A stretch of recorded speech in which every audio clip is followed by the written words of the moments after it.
The Bright House Network's high school football game of the week.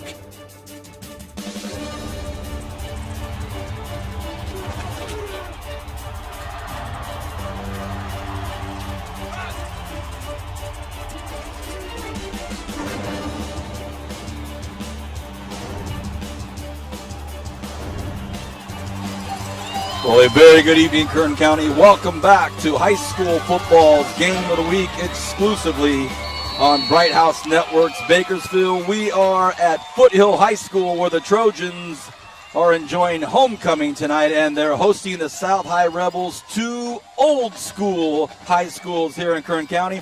I'm Vance Palm, joined up top as always with Matt Alvarez, and down on the grass, Brian Adams. We're here. It's right on time. However, the football has blown off the tee. Gives Matt a chance to talk about this Foothill kicker. Matt, good evening. Good evening, Vance, and I'll tell you what, the homecoming spirit definitely in the air here at Foothill. 4 great years of my life spent here at this high school, and I'll tell you what, homecoming, there was never a better experience than homecoming, being a football player and playing a homecoming game in front of the huge crowd here tonight at Foothill.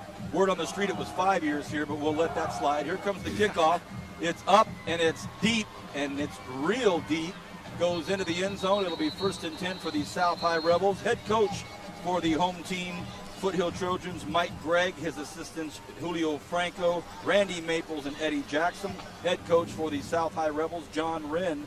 His assistant coaches, Scott Douglas, Jason Oliver, Dallas Plater, and Anthony Garcia. So some big names in our coaches out here. Let's go down to the grass to Brian Adams, but Brian's talking to somebody right now, so we'll get back to him in just a second. As always, Big B saying hello down there.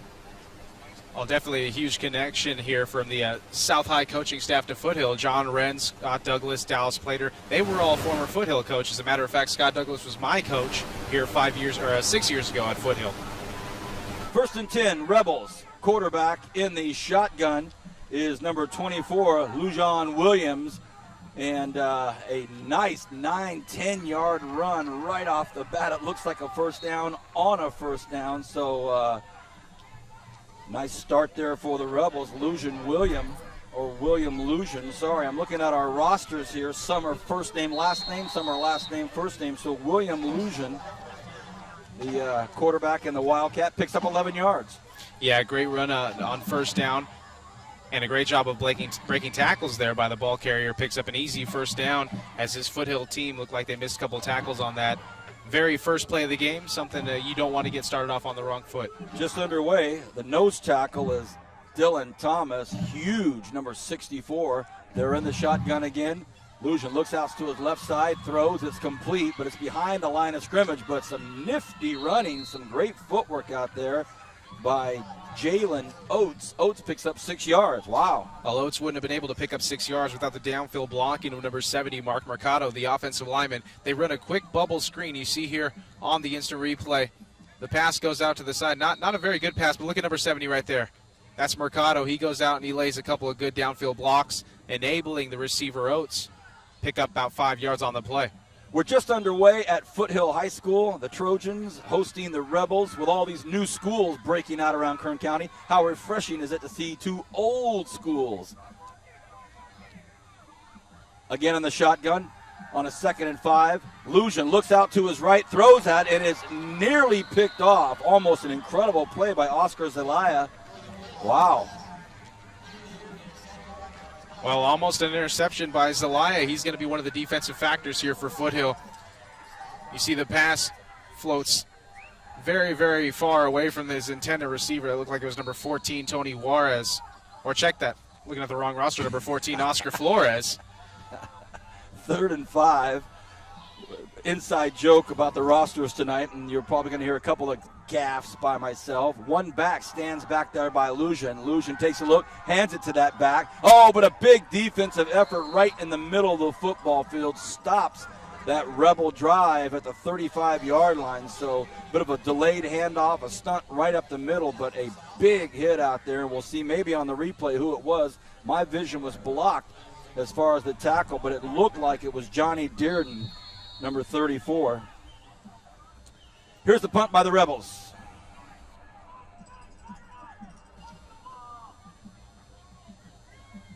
Flag on the play. The ball goes up. It's high. Looks like it's going to be going to let him bounce, but then he picks it up and gets hammered at about 32-yard line. But there was a flag on the play. Let's see what it is. Well, this would look like it would be in the area of illegal procedure penalty, maybe not having enough men on the line, but we'll see here. It is procedure penalty against the Rebels. So if I were at Foothill, I'd make him kick it over. I mean, that was a very good pump by Lujan, the punter. And nope, looks like they're going to let it decline. As you see tonight's referees, Dan Harris, the umpires, Scott Spielman, the head linesman, Brandon Snyder, the line judge, Paul Kamansky, the back judge, Justin Fossbender, and on the box is Jacob Owens, all members of the Kern County Officials Association. If you'd like to join the Kern County Officials Association, visit them on the web, kcoa.org. Soccer season's coming up, basketball season. They need all the officials they can get. Okay, Trojans will take over on the 33-yard line. Their first possession here, homecoming, big crowd. Had a chance to talk to the principal and athletic director as I came in tonight. It looks good, fellas. They said, thank you, Vance. Play action, first play. And on the run, on the loose. Their quarterback, by the way, is Ryan Rangel, 3-year starter for the Trojans. So we're looking for, a big night at homecoming from a 3-year starter at QB. Oh, absolutely. Rangel is one of those offensive stalwarts for the Trojans. He's been above par for 3 years, or for 2 years now, headed into his senior season now. And he's really going to be one of the leaders for this Foothill team. So look for him to step up in this, his final homecoming game. 2nd and 12. He sends Destin Penn far out to the right side, and on the near side is Brian Velasquez. He's the receiver in the bottom of your screen. It's complete out there, and a nice nifty move at the middle of the football field, and it's taken out there by Ricky Avaro. Avaro breaks a couple tackles. He's at the 30. He's at the 20. Avaro brought down at about the 9-yard line. A shoestring tackle made by Armando Rea. That's a touchdown. Let's go down to the grass. Our captain, Brian Adams. Boy, that looked good, Cap. Definitely did, and you were talking about Rangel. He's been here 3 years, like Matt said, and just a great quarterback. Can beat you with his feet, his arm right there. He gets a short pass and left the back. Like you said, man, some couple nifty moves, and then just runs through some tackling, some arm tackling, and he has him right now in the danger zone. Avaro made one quick move here, Matt, and it freed him up. Yeah, you see Rangel, he rolls out to his right a little bit, and then he drops back, and then he finds boom, that's Avaro. It. Yep, that was it. Just turns the other way. 1st and goal from the 8. Here come the Trojans. They hand the ball to the right side, busts through the big hole. It looked like Billy Villegas, and it was. Foothill looking sharp on their first series here. Now coming into the ball game is Gregory Scoggins. Scoggins, a speedy receiver. See what he can do for him. 2nd and goal from the 3. Also into the game, Marlon Busio, number 11. And that's a very familiar last name because my holder in high school was Mario Busio, and I'm pretty sure they're related. 8:15 remains in the first quarter. They go to the left side. Nice containment by that South High defense, and that's going to be Curtis Fainter that maybe picks up one. Brian, last year, well, and Matt, of course, but last year we saw that South High defense over at Bakersfield High School. And got a couple of big games on the front line. One of them is looking to go D1. We're talking about front line, and last year we saw Leishan Hodges just really tear it up, and that play right there, you got that penetration. Very quick, very strong. Keep your eye on number 55. 3rd and goal from the 4. Rangel throws out to the right side. It's complete, but a really nice tackle out there, and another shoestring tackle by Armando Rea. He's saved 2 touchdowns in 1 series now. Yeah, but this is great that Foothill will possibly be awarded some points here. If they go for it on 4th down, I don't know if they're going to kick a field goal, but for their defense to have given up a 1st down on the first play of scrimmage and then held South to a 3-and-out, then driven all the way down the field, for them to be in this position right now, it's going to be a win if they can pick up 3 points here on the field goal. So they go for 3. Juarez, it's up, and it is good, in keeping with great kicking tradition at Foothill High School. Juarez rams it through 3-0. Bright House Networks. Let's go down to the grass. Brian, these two schools been around a long, long time. Matt went here. You're a driller. I'm an Arvin Bear. Old school high schools. Oh, this is a throwback game, man. So I'm talking about the old SYL matchups. And, you know, Foothill and South have some battles throughout the years. You know, they're people feel it's like glory in the past, but, you know, these kids are playing hard. And every time we've come to a Foothill game or South, the one thing we know is they left it on the field. Absolutely, Brian. That's one thing that this Foothill team has always been known for. They've had some great coaches in the past. Obviously, when you think of Foothill football, you think of Ned Permenter, and then after Permenter was Scott Douglas. After Douglas, it was Dennis Manning, who's now the head coach at Ridgeview, doing a great job over there. And now the reins have turned to Mike Gregg, and you know, Gregg did a good job in his first couple of years. Hasn't necessarily gotten off to the best start this year, but he's off to a good start in this game, up 3-0. You know, and exactly, you know, they came out with a lot of fire. Just watch them in the warm-up. You know, they just look totally different than they've had in the past. They look very focused, very succinct in how they were warming up. And I think tonight, you know, they're looking to have a chance to have a good game against a team that they match up with. You know, unfortunately, they played some teams that were some heavyweights, and they took a big-time hit. But, you know, the kids' spirits aren't down. The coaching staff spirits aren't down. And you can tell, like you said, the first play, they give a first down, 3 and out, and then they get 3 points. 6:51 remains in the first quarter. We're at Foothill High School where they host the Rebels. And as just discussed, picked up a field goal. South held them, which it has to be a plus. And this ball is going to go into the end zone. It will be 1st and 10 on the 20-yard line. Last week, what a trip. It was my birthday. I was expecting to spend it on television with you guys, but instead, as we take a look at this long pass play that set up what we thought was going to be a touchdown, South High held them to a field goal, but again, a nice catch and run by Ricky Avaro. Plows through the arm tackles. Defensive effort, and then Amano Rea pulls him down. I'll get back to my point about last week after this first play. Lujan throws it, and it's an incomplete pass. It'll be 2nd and 10. Last week, we showed up at North High School where the Stars were going to host Golden Valley. And as mentioned, you know, I thought I was going to spend my 22nd birthday with my buddies calling a football game. Didn't happen. We ended up going to have a little dinner afterwards in what would have been the second quarter. Pretty much every game last Friday night canceled, postponed, or just run off the field by lightning all over Kern County. A lot of games were made up on that Saturday, but we weren't with you, so it's good to be back. It's been a fortnight since we've been on television with you. Here we go on a 2nd and 10. Hand off to the left side. Wow, what a nice job by that defensive front by the Trojans. And Terrell Duke is trying to get something out of that, but no dice, says Foothill. Well, I'll tell you, Vance, I was talking with Coach Scott Douglas over on the other sidelines before the game. He said that they're down to their 3rd-string quarterback, that William Lujan is actually their 3rd-string quarterback. Didn't take a snap at all this year until this past Tuesday. So, you know, if going through the air, they're going to throw these little short, flat passes as they've been throwing. But Lujan, actually their 3rd-string quarterback. Their 1st-string quarterback, I was told, was injured, and their 2nd-string quarterback is no longer with the program. Oh, boy. Duke in motion. High snap. Look out. Fumble, fumble, fumble, fumble. Touchdown, Foothill.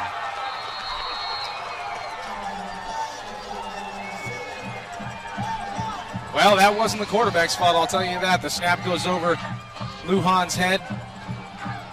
But what Lujan needs to do, he needs to fall on this ball. He tries to pick it up and run with it. What he needs to do is just get down right there. Just needs to hop on it, and instead he tries to pick it up and run with it. And it's picked up. Who's got the winning lottery ticket? That is number 7, Cameron Allen, going in for the touchdown for the Trojans. So just like that, 9-0 Foothill. And Brian, I know you saw what I saw, and then they showed it again on the replay. Number 21, Terrell Duke, ran right in front of the quarterback on the snap. But yeah, the snap was high, but he also had his man in motion right in front of him, so it kind of just threw the whole thing off. Vince, I'm not sure if I got all of that, but as chaotic as my interference is coming on here. Right, we're watching it on replay, and what happened is Lujan is, waiting for the snap, but Terrell Duke goes in motion right in front of him. So the snap was high, but it still caught him off guard, and now we see this on the replay. and it ends up being a touchdown. Another good PAT, 10-0. Crazy, huh? Yeah, definitely a crazy situation. Unfortunately, that might have blocked the quarterback's vision to the ball, but I honestly don't think it would have mattered. That ball was snapped 10 feet over his head. But nonetheless, let's talk about the way that Foothill was able to shift the momentum of the game. I mean, a big run on first down for South High to get started, and then all of a sudden Foothill has 10 quick points on the board. We're barely 6 minutes, 2 seconds into the game. As Matt said, we're halfway through the first quarter. Foothill leads 10-0. It's homecoming. A lot of friends, a lot of old teachers I saw walking in the gate, Vance. Great times here at Foothill. Always fun to go back to where a lot of people simply consider it the best years of their life, high school. This one could be returnable. Let's see what kind of bounce it takes. Oh, he takes it at the 2. He's going to try to make it happen. This is Oates. Oates in trouble. Breaks off 1. There's going to be a flag on the play. Oates back in trouble again. Oates in trouble again. Puts out a stiff arm. Oates, another flag. Oh. Well, I'll tell you what, there's going to be an illegal block on the back, and there's going to be a face mask on Oates, because as Oates was delivering that stiff arm, he actually grabbed the face mask of the defender trying to make the tackle, but we'll get the call from the Whitehead. An offensive face mask. Offensive face mask. It is possible. Sure. But well, they were running right at our cameraman, Tony. They almost ran Tony over. He was coming right at him. So, well, let's see which penalty. You can only accept one of these penalties. So let's see which one that Foothill will accept. I believe they'll accept the one that's closer to the goal line, because the penalty flag's sitting right there on the 4-yard line. Referee's discussing it, talking it over down there at the 20-yard line right below us. And it's going to be a holding call and an illegal block on the back. So a 30-yard penalty. So here's a look at it. Watch closely, Kern County. Watch very closely. Now, they accepted the illegal block in the back call, and there it is right there. There's the illegal block way in the upper left part of your screen. You see the first flag. Now let's take a look as Oates comes back around here. They actually didn't call a face mask on this play. They called a hold, but look, he's grabbing the face mask, pulling it down, yanking it, and the referee on the side's looking right at that. So I believe that that might have been a miscommunication there by the referees, but that referee definitely called a face mask there on the near side. But South has a long way to go. 1st and 10 on their own 2. They're in the I formation. Lujan behind center. They're going to try to get out of this hole. And that helps a little bit. They get it up to about the 5-yard line, so they'll get a little bit of breathing room. 5:19 remaining here in this first quarter. I'm Vance Palm, joined as always up on the scissor lifts with Matt Alvarez and our cameraman Mark. Over on the west camera is Kevin. Up on the scissor lifts, down on the grass, we have Tony Ambrist, Carlos Anguiano. Our director tonight is Dr. Bernard Johnson, our senior director. He's the oldest guy on our staff. That's why we call him senior. And then the Godfather is helping him. All right, they go out to the left side, and they go back to Jalen Oates again. So Oates, the go-to guy. On replay, it's Super Samson Bowman. Oh, my apologies. How quick. Well, I wish you guys were as quick on your cameras work as you were to correct me. Dave Farnes on replays tonight. And Super Sammy Bowman simply in charge of not getting us very good rosters. Well, South is faced with a pretty long third down here after that great open field tackle by Dustin Penn on the far side. So let's see if South goes back to the air. I formation. Oh, nice play there, but great defensive effort by the Foothill Trojans. They had him fooled for a moment, but those linebackers for the Trojans just all over that play, namely number 52, Rudy Amaya. Cody Bowman also with us tonight down on the grass. The Foothill defense not giving an inch here, forcing another 3 and out. I mean, South had a long way to go, so you got to think their spirits are somewhat deflated here after giving up 10 quick points to Foothill. And deep for Foothill looks like it's number 26. Standing at his own 50, though, Matt.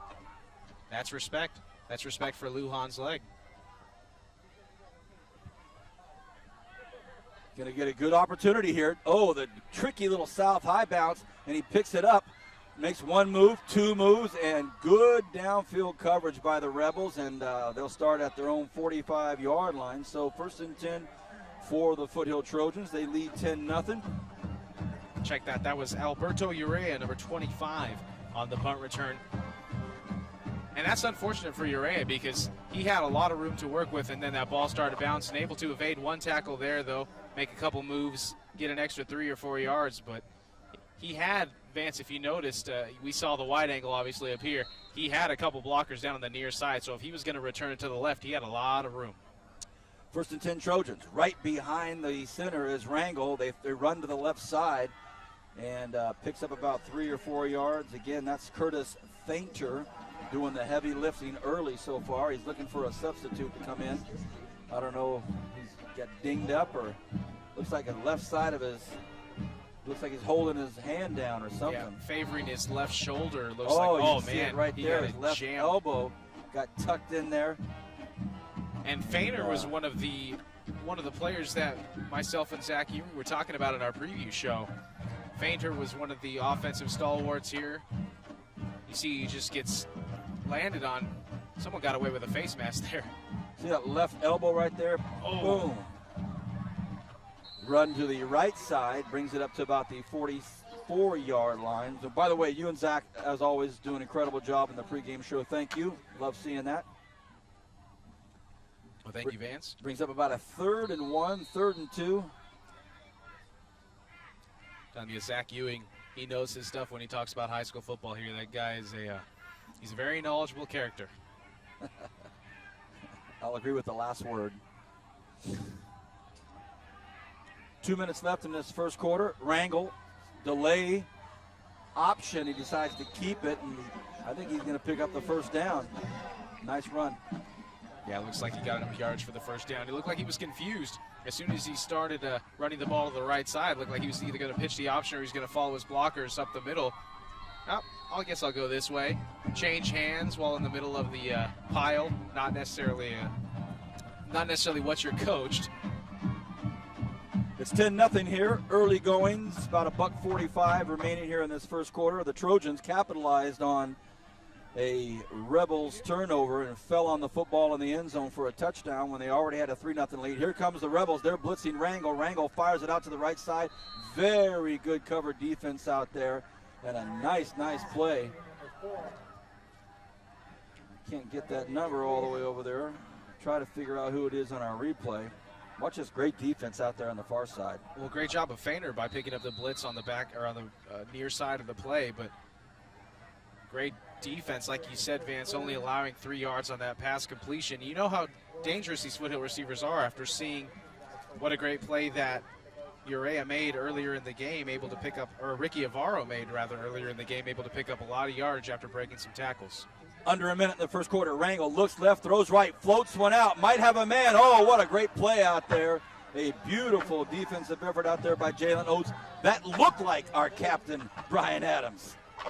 Well, fellas, that's Jalen Oates over there. And the ironic part is his dad was a Foothill Trojan in the late 80s and played basketball here. But his son's a great athlete, very quick. He won the challenge right there of playing one-on-one. He's going to go wherever Allen goes all game long, and he wants that challenge. And he's being coached up by Jason Oliver, former driller and USC Trojan. So he's going to get great coaching. And you saw right there, great technique, was in the hip. Uses athleticism, knocked the ball away. 3rd and 7, Rangel. Out to the left side, it's caught, but he's wrapped up just as quickly out there by Demetrius Green. Brian, I was going to pretty much touch on that subject when we had a few moments about having Jason Oliver over there on that sideline. We'll get some time in the second quarter to talk about that as this first quarter rushing to a close. Great defensive effort out there, namely the defensive backs, as Brian was talking about, being coached by a legend driller, Oliver, a USC Trojan, and one of the overall great guys here in the community. Here's the punt. They're going to have time to get it up. It's going to be a high one. It's going to be an interesting decision here. Oh, it's taken by Oates, and he's in trouble, and that's going to be a... Nope, forward progress, Vance. Forward progress is the saving grace right now. the saving grace of Jalen Oates. And, you know, you're coached on a punt. If you're a returner, you have your heels on the 10-yard line. You do not go behind the 10-yard line. And Oates catching the ball inside the 2-yard line. I'm going to see what the coaches are going to tell him as he heads off the field. But, boy, he took a hit. I'm surprised he held on to that ball as well. You know, Painter goes down there. Obviously, his elbow's feeling okay. He goes down and makes a great play, and that was just a hair away from being a safety. So now, last play of the first quarter, 1st and 10, again, deep in their own territory. Lujan is going to take it, going to look. He's in dangerous territory, floats it out, has a man open, and it, should have had it, could have had it. Terrell Duke into the first quarter. Back in a moment on Bright House Network's Bakersfield. Foothill leads 10-0.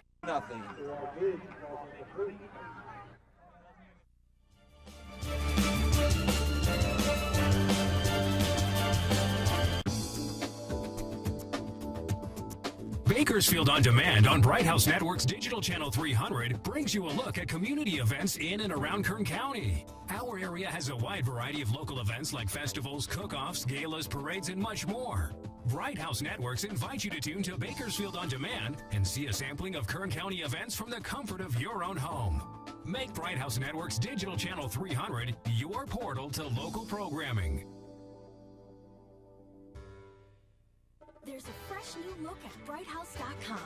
It's a bolder, swifter, more convenient online experience designed especially to make your life easier, offering quick access to your online account, effortless navigation, simplified searches, streamlined shopping, and much more. The new Bright House website, it's more than just a look. It's an easier way to get more from your entertainment at BrightHouse.com. Visit us today.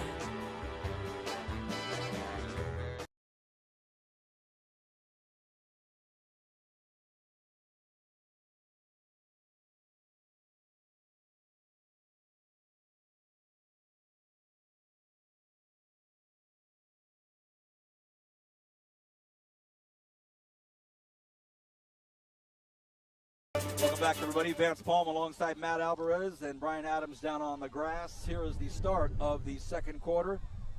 And it should be 2nd and 10. The scoreboard says 1st and 10. Lujan drops back, take a look. Has a man open. Overthrows him. Doggone it. And right across the middle of the football field, he had Terrell Duke. Just overthrew him just a hair. The wind's starting to come in now. Beautiful, beautiful night here at Foothill. Yeah, if Lujan hits Duke on that pass, Duke's going to go for about 15 yards on the play and an easy first down. That's something that South hasn't had since their opening possession was a first down, Van. So 3rd down and 10 deep in their own territory. You can tell who's winning the field position battle. It's definitely Foothill.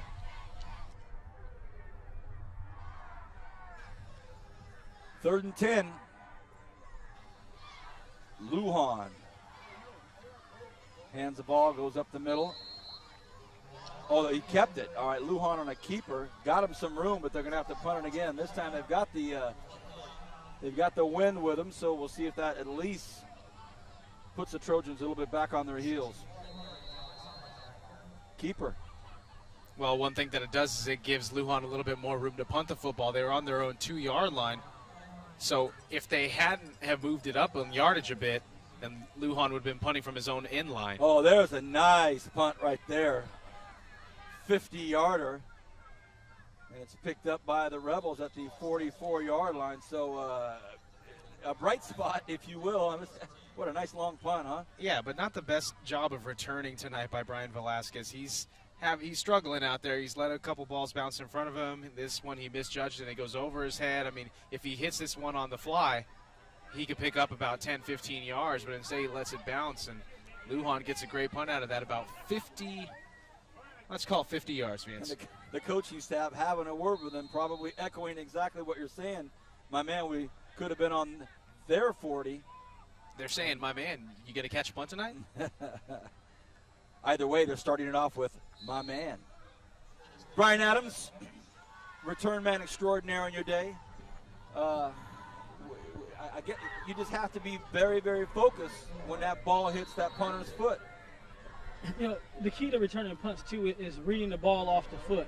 And it's just like being a center fielder in baseball. They hear the crack of the bat, they see the trajectory, and they take off on it. But one thing is he's not getting a read on the ball. You can tell he kind of is sitting there. At the last minute, he's trying to move. He's back too far on the first one, and then now he's gone up, and he's booing the ball over his head a couple times. So he's got to adjust it and be able to come in, but he's got to do a better job of reading the ball off the foot coming in the air. And the wind certainly doesn't help, Vance, because when the ball hangs up that high, it tends to push it a little further. So obviously they need to get that fixed up if they want to have that aspect of their game top notch, as we have an illegal procedure penalty against Foothill. That's going to move the ball back about 5 yards.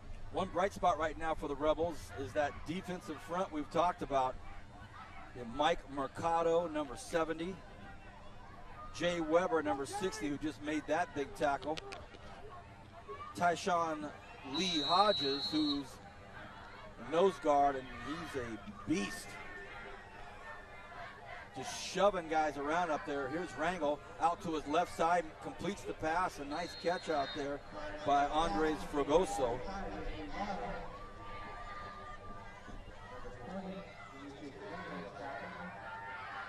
You see here just a little rollout to the left side from Rangel, and he finds his receiver Urea. Ivaro, his wide receiver, able to pick up some of the yardage lost, and to bring up 3rd and 4 here.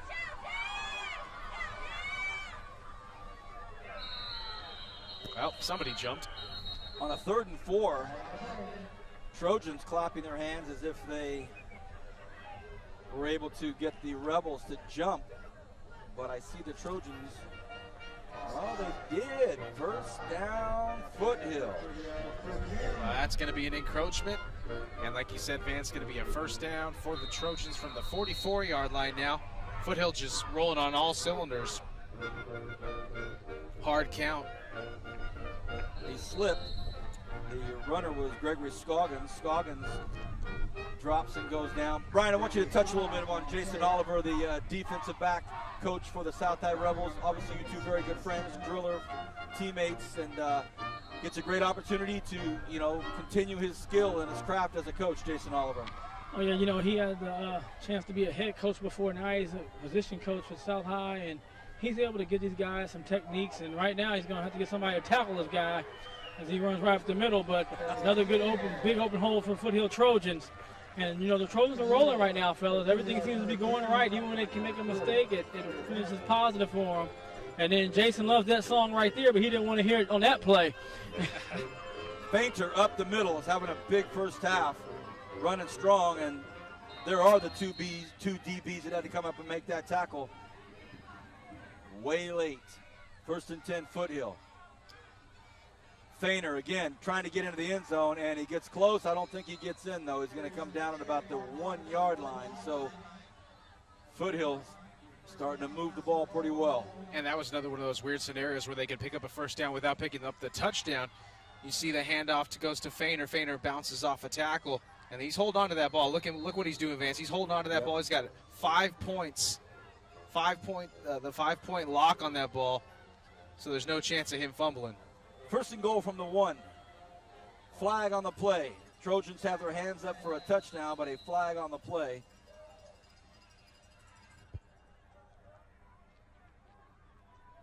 It's going to be a motion penalty on the Trojans. Back it up a little bit. Don't know if that'll have any effect on their momentum, though. They seem to really be clicking right now. Well, timeout was called, looks like, by South. So something to slow down the momentum here, the Trojans, much less the penalty. But I think that penalty, I think they're getting called for not having 7 men on the line. Of course, you have to have 7 guys on the line and 4 in the backfield, and I think that's what they're getting called for, Vance. It's homecoming tonight at Foothill, so a lot of alumnus out here tonight on the southeast side. Matt Alvarez, our Foothill Trojan alumni color commentator, probably strolled through the hallways early this evening, just try to soak it all in. I'll tell you this, man. Foothill wins the Best Aroma Award so far. You talk about great smells of food rolling this way. Woo! That kettle corn, I'm telling you. Kettle corn, hot dogs, chili. Eons beyond Golden Valley. All of the things that our Bright House production crew just didn't seem to think about getting us. Here we go, I formation. First and goal from now, it looks like about the 5.5-yard line. 8:58 remaining in the first half. A run to the left side. Looks like the Rebels are going to hold them up and bring up a 2nd and 5. We'll have our halftime show, Matt. We'll go over some highlights from this first half. Well, Urea got the handoff on that play, took it up the left side. But like you said, Vance, this front four, front three, whatever, it looks like they run a 3-4. I mean, they switch between different formations. I don't know if, Brian, maybe you've gotten a better look at it. Sometimes they run 3 down linemen, sometimes they run 4. They're sitting here on the goal line now. It looks like they have 4. 2 backs behind Rangel. They go to the left side. It's going to be Feiner. Fumble! Ooh, he gets his own ball. Boy, right on cue. Right when I talk about how good Feinter does holding the ball. Unfortunately, fumbles it on that play for the Trojans, brings up a 3rd down. Keep in mind that Feinter had reached across that line, and we were discussing whether or not it was a touchdown. Now they're at 3rd and 4. This is going to be the second time in a row that Foothill is only going to be held to 3, or not in a row, but this is going to be the second time that Foothill is going to be held to 3 points on offense if they don't get this ball in the end zone right now, Brian. You got to be thinking, Coach Greg and his staff, they're thinking about if they don't get in right here, we're going to go again. There's nothing to scare you right now if you're the defense of Foothill, South High's offense. So what do you have to lose if you don't get it? I think they're going to go for it. They go into after a they talk about it. They go into a shotgun, and South High calls a timeout immediately. I don't believe that the South High coaching staff thought they would go into a shotgun formation here. Maybe they just didn't have it dialed in like they wanted, or maybe I don't know what I'm talking about, and they just wanted to call one anyway. On a 3rd and 4 from the 4, 7.5 remaining here in this first half. You're watching Bright House Network's exclusive full game coverage of the high school football game of the week. It's a pleasure to have you with us. Our director tonight, Bernard Johnson. Producer, the Godfather, Zachary Flores. In the truck with them, Dave Farness and Samsonite Bowman. Cody Bowman down on the grass with Carlos Anguiano. Tony Ombras on that camera right there that you were seeing as the coaches break from the huddle. And our 2 scissor lift cameramen on the west side. Are you kidding me? Kevin Willie. And over here on the left side with us, of course, our main man, Mark. A man of few words, but many talents. All right, here we go. They stay in the shotgun. Rangel looks, fires without hesitation. Oh, and a touchdown pass is dropped. Dropped at the goal line. Doggone it, Destin Penn. Just can't believe it. Yeah, Penn playing both ways tonight for the Trojans. And he may have had his view to the ball interfered with right there. You know, it's a hard catch to make when you have hands flying in front of your face, Brian. Uh-oh. He's looking at me. I promised him I wasn't going to do that tonight. You out there with one of those single digits, you got to make that catch right there. You can't ask for a better thrown ball than that. You know, you're not going to be out where there's nobody running. There's going to be arms, going to be defensive backs. Now we see the kick right there, and it's no good. So they're only up 10-0. South High defense held again, but the receivers, you know, you have to catch that one. Keep in mind the only touchdown that was scored tonight was off of South High's offensive blunder. All right, let's take another look at it here. Rangel, I love that he doesn't hesitate. Looks right where he's going to go, and he's going to go with it. And I think Penn will even agree with Brian Adams. That has to be caught. And then the strong, big foot of Juarez goes wide right. I mean, it was probably a 50-yarder in total distance, but he was wide right. So look at this. The Rebels take over on the 20. And, fellas, the miss really came if you saw his route when he's running an out route, but he was kind of going towards the cone. Had he come flatter and come downhill like you're supposed to, he'd have ran right into the ball. It would have been an easier catch. Well, let's see if the Rebels can kind of take this break that they got. Fumble! They got stripped.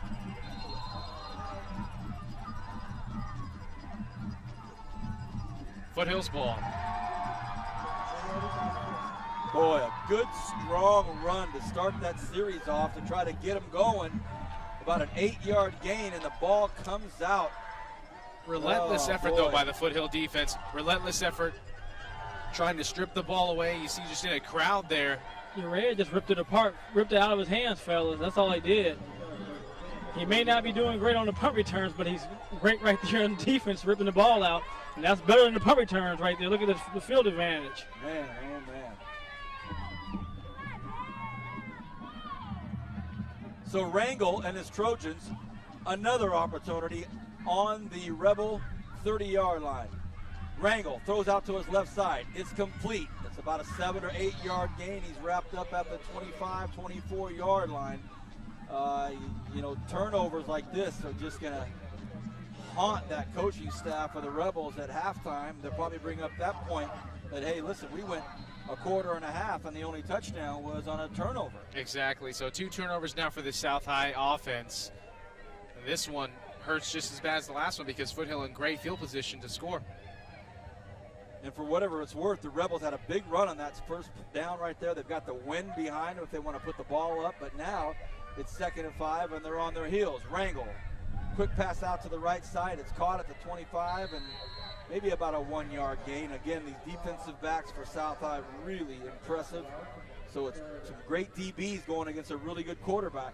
I say they really closing the ball well, fellas. I'm watching them right now. And especially the young man out there in Scooter Brim. He's really quick when he breaks his break, if you get a chance to watch him. He's the one earlier in the first quarter that had that like 1 yard gain caught on, and here's another 1 yard gain. And once again, you know, Tyshawn and company, they're hard to run against because how strong they are up front. So it's just a good matchup, and the defense is holding so far. A blitz by the Rebels. They come at Wrangell. The ball is forced out and hurried, but a great pass and a great move. Look at this touchdown, Foothill, destined pin. And a flag is going to be excessive celebration, but Penn making up for that drop pass in a big way. What a run after the catch. Well, fellas, he owed Wrangell one for sure on that, and he made up for it right there. He said, I didn't want to get you a 3 yard touchdown. I'm going to get you about a 34-yard one. Big pressure up front. Wrangell having to get rid of it, took a big hit. And watch this, Matt. Yeah, Penn able to make a great move there to get around the defender. He cuts back to the inside. You know, what I like is that once he catches the ball, he wheels back around to the outside because as a defender, a lot of these high school defenders will think that you're going to go the same way as the ball's thrown, but instead Penn wheels around to the inside, breaks a couple tackles, and takes it into the end zone. And, oh, that's pretty questionable for celebration. He just was pumped up, dropped the football. There was no spike. There was no nothing. Just fire it up. Wow.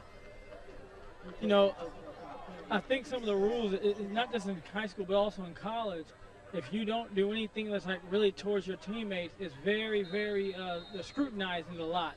So I think, you know, just the situation that the rules are, not necessarily the officials per se, but that's just how they have to do because of the rules of the celebration. Another field, well, this one's a PAT miss by Juarez, and I mean, he's got a big, big leg. He almost kicked it into the Corvettes over there for homecoming, but he's wide right. Goodness. Yeah, he's having some trouble kicking the ball tonight. And, you know, he's a good weapon to have when he puts the ball in the end zone on a kickoff, but I mean, obviously, where it counts, you want to put points on the board. As you see another angle of Penn's touchdown.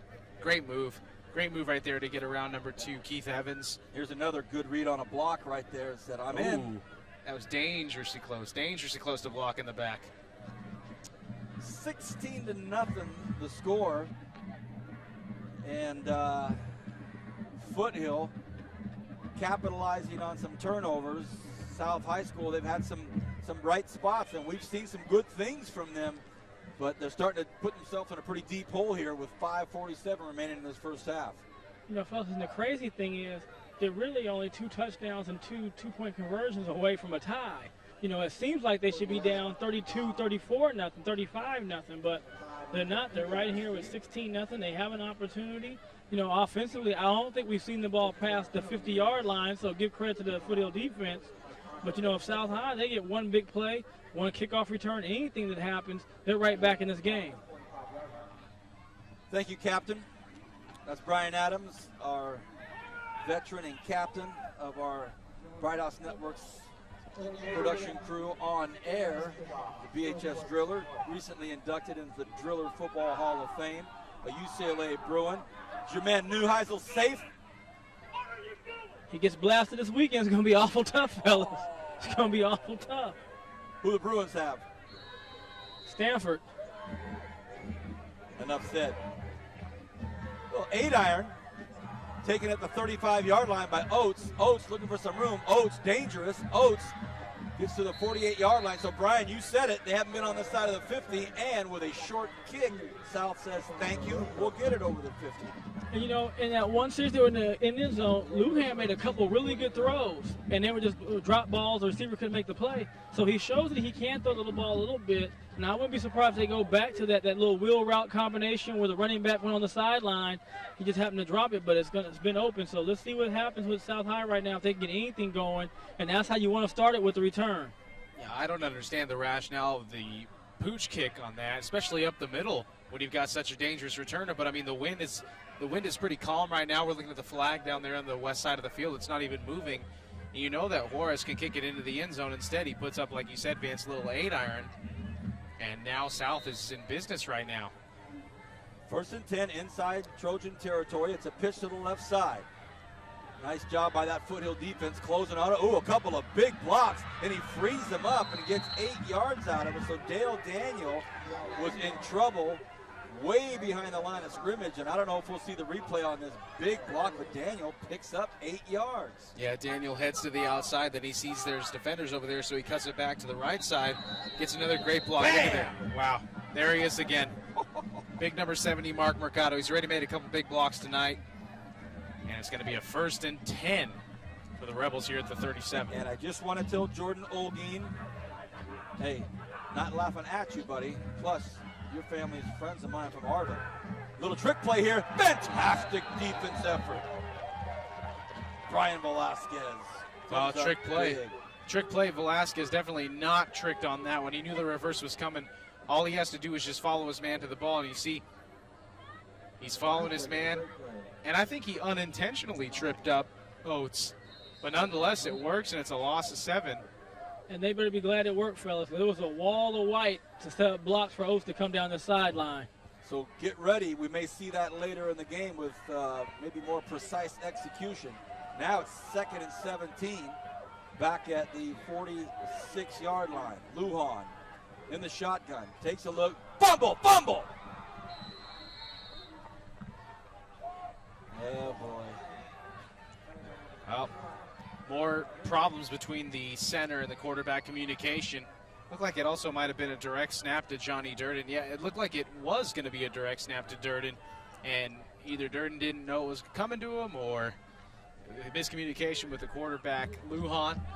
Nonetheless, that is 2 huge losses now. And it's going to be 3rd and forever here for South. And they're back in their own territory. Officially 3rd and 24 at their own 48-yard line. 3:50 remaining in this first half. I formation for the Rebels. Lujan takes a look, floats it out to the right side, and picked off. Oh, my goodness. I thought it was intercepted off the chest of Velasquez. Then it popped straight up, and I thought he was running the other way with it. Almost. Oh, man. Yeah, not a good series for the Rebels. Not at all. And you could tell this was going to be a screen pass because of the way that the defensive line was able to penetrate. There were 4 guys in the backfield by the time Lujan got rid of it. You see just great penetration there by Foothill, but very poor pass there by Lujan. Velasquez falls on the ground, hits a helmet, hits a knee, hits the referee. It's a rhyme, Matt. Yeah, unintentionally, Vance. Now Lujan, after a tough series, will punt from his own 35. Let's see if Velasquez will actually catch this. Going to have a chance at it. Let's see which way the ball bounces. Big downfield block. A couple of more big blocks. Flags on the play. Velasquez brought down at about the 32-yard line. And some big hits out there. Captain, what do you think you saw as a penalty? Well, I think they're going to call one block in the back, and then there's another one right in front of me. I don't know if they caught that one too. You know, but on that punt return, we talked about return to punt. That one was kicked so low, there's nothing he could do on that, but it took a good bounce for him. And a lot of times, you know, I used to tell the guys, and Jason, we ran punts together, we would tell them if you can't really get him, we'll make that first guy miss. Don't worry about him. You just go pick somebody else off, and that eliminates the blocks in the back and the needless penalties like that. You see that block right there. That was Curtis Faender hitting Jesse Belt, and Belt rolling around in pain, and he was able to walk off on his own power. Head coach Mike Gregg was giving it to the officials. The official went back and just said, hey, they don't have a football, so look at the arm on that young man. You see the ball boy from about the 45. He just flicked it 40 yards. Future Foothill quarterback there. Coach Maples telling that young man, stand right here. Be ready with that football. They go right up the middle with it. And a nice 7-yard run out there by Ricky Avaro. 3:20 remaining in this first half. Well, South unfortunately unable to come up with anything on that offensive possession where they started over the 50-yard line. Instead, they actually moved back 17 yards. So they ended up punting the ball from their own side of the field. So still momentum squarely on the shoulders of Foothill here. Feiner up the middle. Nice job, picks up the first down, gets to the 31-yard line. So as much as we talk about that defensive front for the Rebels, how about that offensive line for the Trojans? Well, Phil, I like to get that quick hitter. And that seems to have been their best running play, that this quick hitter off the tackle. I think they've kind of done a little bit slower and taking more time to develop. Then you let the big boys like Tyshawn get that penetration. It makes it difficult to run. But, you know, give Foothill credit. They're moving the ball. You know, can they put some more points on the board before this half? Rangel hands the ball up to the left side. Trouble in the backfield. Flags on the play. The run was to Gregory Scoggins. And, one thing, Brian, that and Matt, what you're talking about, that quick play. They get down, they get set, they go. But sometimes they're not ready. Right, and that happens sometimes. When you're going that quick, the line's not set yet, so you have that movement at the same time. But, again, you just can't. Anytime you got good linemen, decent linemen that can get penetration, you got to be careful. Anything that's slow and takes the time to get, unless you're going to counter against them and let them go with the flow and come back underneath them. That was an illegal shift penalty against Foothill. Or check that. The referee now is going to call a illegal procedure. So again, maybe not enough men on the line of scrimmage there for the Trojans, but nonetheless, it was declined. It's going to be a 2nd and 10. It was this call. But then he reversed it. Oh, okay. Now that tackle was in the backfield. It wasn't at the line of scrimmage, was it, fellas? It was thrown for about a 6-yard loss. That's what I thought. That's why they were wanting to decline the penalty. Yeah, now they're having that discussion. Now they're coming forward to talk about it. We have a replay here, of course. Our Bright House Networks production crew, top-notch guys. And here, the ball's on the 30. Now, if they're not going to move the ball back, then I want to go back 5 and redo it. Scoggins, you see the flag come up. Coach Wren is just livid over there on the south sidelines. He wants to know why the ball didn't get moved back. Rangel throws it up high, and his receiver, Destin Penn, was tripped up at the 40-yard line. I'm assuming just incidental contact. They're going to let it go. That ball flew into the night. Well, now we see the ball's going to be positioned on the 29-yard line. The 30 was the original line of scrimmage, and the man with the box is standing on the 27. The ball's on the 29. The original line of scrimmage is 30. 16-inch penalty. Yeah. 2nd and 12. 2:27 remains here in this first half. From the shotgun, Rangel. Look, Rangel has his arm hit. Oh, my goodness. Almost picked off over there by Armando Ray. The ball was up in the air for about 3 seconds. Ray almost got it. Well, the blitz came on the backside. You see Rangel doesn't have much time to get rid of it. And a great job. Like I said, blitz on the backside. Ball falls wildly. It's going to make South punt here with 2:22 left. And we're going to see Oates standing at about the 38-yard line. And they want to angle this punt to the right side. They want to get it away from Oates, and they do. And perfect job. Got it right out of bounds, right where the coach pointed. Coach Greg said, that's it. Good job. Good job. I like that right there, because the one thing we know is Oates can make some plays in the return game, has a chance to go the distance on you. And the one thing South High offense has not shown is an ability to really move the ball and be any kind of a threat to score points. Well, it's only a 21-yard punt as the referee actually marked the ball out around the 35-yard line. He started walking, and then he's at the 50-yard line before you know it. So only a 21-yard punt, 50 yards to go here for South. So they start at midfield with 2:08 remaining here in the first half. Boy, it'd be some nice medicine to take if they get in the end zone here and get a score at the end of this first half. Lujan takes a look, throws it across the middle, and it's picked off at the 42-yard line. And it's going to be Feiner. And Feiner doesn't need any help learning how to get to that end zone. He gets up to the 45-yard line. So just like that, done. Well, that's exactly what I'm saying. trust your defense. Their offense has not done much, but the one thing that can get you special teams a big return. So there you have Fainer does a good job. He's run strong. Now he's got an interception at linebacker position. You know, and Lujan, very little practice, like you guys said. He's playing quarterback for the first time. You know, reading. He missed the read. The wide open guy was on the street. He pump faked the middle and thrown down. He had that guy wide open. However, he made a decision to try to throw the ball in to his running back, and it was intercepted. So here comes Foothill. But the South High defense is not really broken, fellas. From their own 40-yard line. Look at, as Brian talks about it, they do it. Oh, man, what a nice big play out there. Jay Weber again showing his power and his strength. Tyshawn Lee Hodges in on it as well, but look at Weber. Well, besides Curtis Fainer, the Trojan run game really hasn't gotten a lot going. And, man, that's a... Forget it. There was nobody on that play except Weber. Yeah, exactly. Great job of defending there by Weber. Brings up a 2nd and 14, loss of 4. So the ball's been going backwards for both teams here, Vance.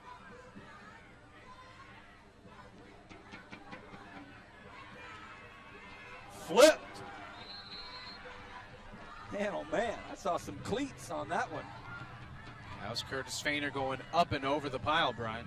And that's the one we're talking about, guys. It was a very quick hitter off tackle. They weren't playing around trying to go outside and have a slow developing play, and they're able to go right in behind Tyshawn, who gets that penetration. There's a big hole. The linebackers got to step up and field.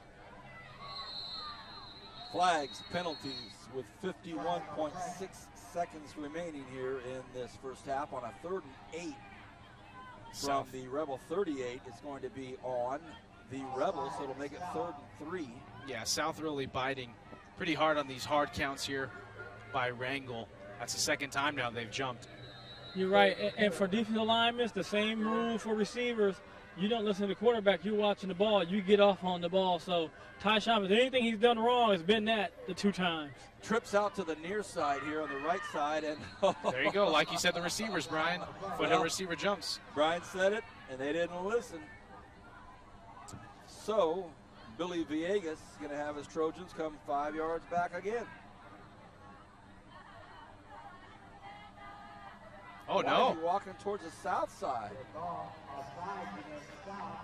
Oh, boy. Oh, when I was playing football, Vance, that wouldn't have mattered. If we jump on the ball, doesn't matter if it's offsides or false start.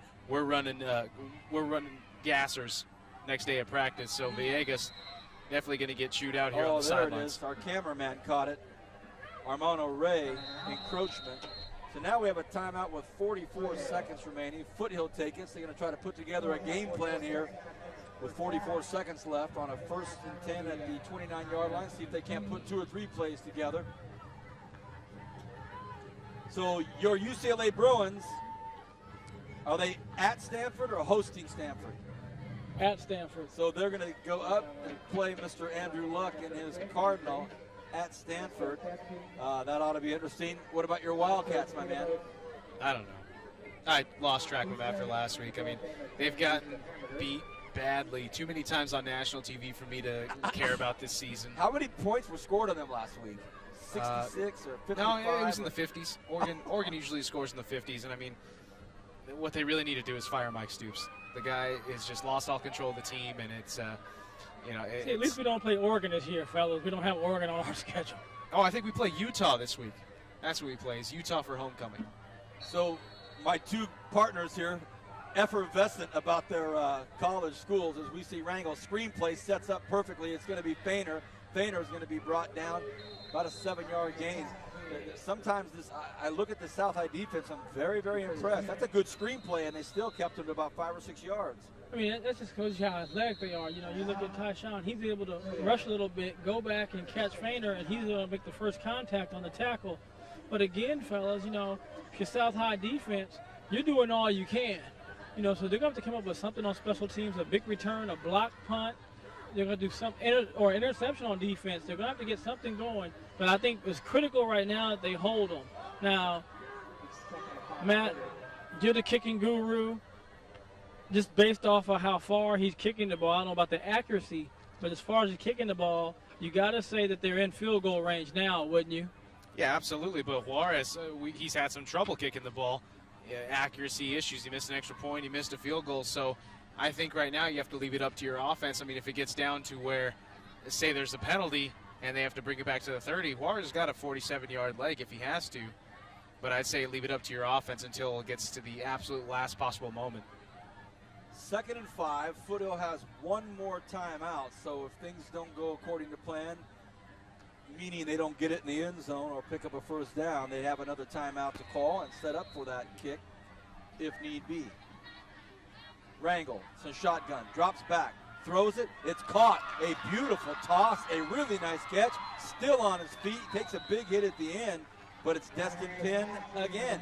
Well, the clock's going to stop here to reposition the chains. That's going to get started, so Foothill has to hurry up and get back on the ball here with 22.8 seconds left unless they want to use their last timeout, which I don't think they want to.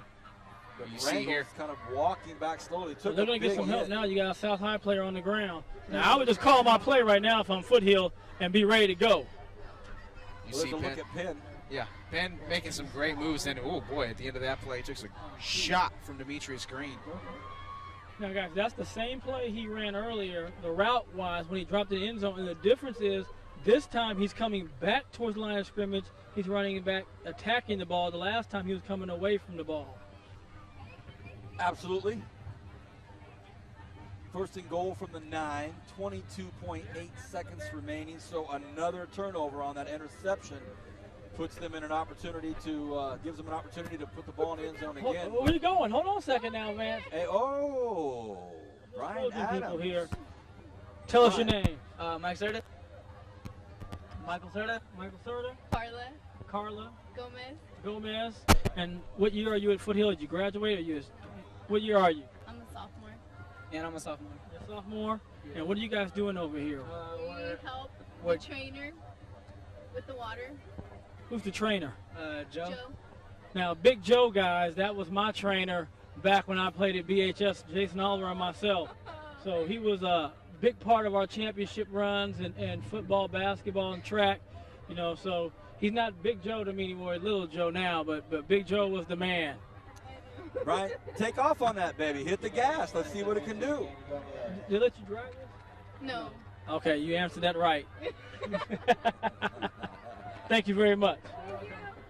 That looks natural for Brian to be down there in that former John Deere deal. All right.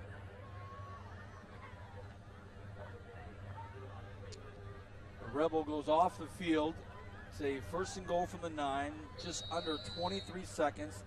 Trips way out to the left for Rangel. Receiver's out of your screen completely. He looks that way. Now he goes back to his right, has a man open, fires it, and it's picked off. What a great play. Picked off and brought down to about the 25-yard line. Read like a book. Keith Evans stops it, and there's a flag on the play, maybe a late hit.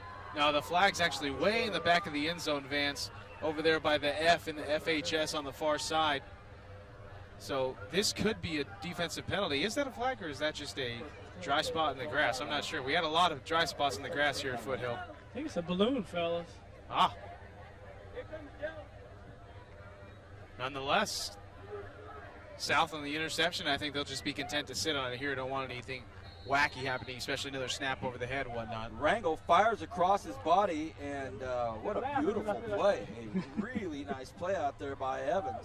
Well, he saw what I saw, Vance. He saw the man coming across the back of the end zone down the end line.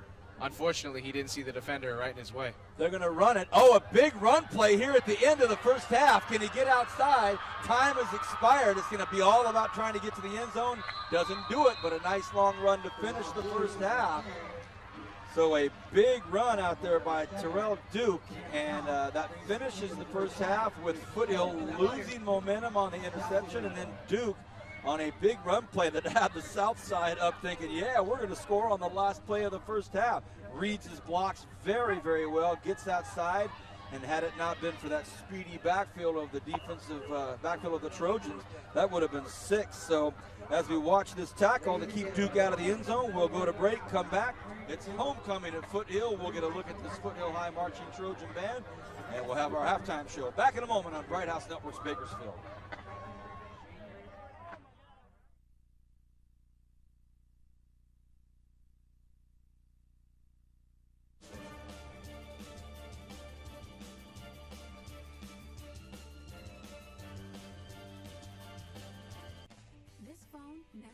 foot down.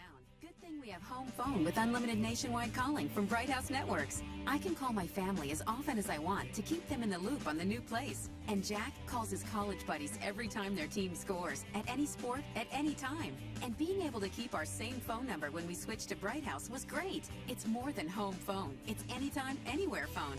Stay in touch with Bright House Network's home phone for as little as $20 more per month. Call or visit brighthouse.com today. Help make some local filmmakers' dream come true. The Bright House Network's mini-movie contest is now showing. Watch mini-movies on Bakersfield On Demand, Digital Channel 300, and see what local filmmakers have created. Watch as many movies as you want, as many times as you want. The entry with the most views wins $500 cash, so watch today. The mini-movie contest from Bright House Networks, exclusively on Bakersfield On Demand, Digital Channel 300.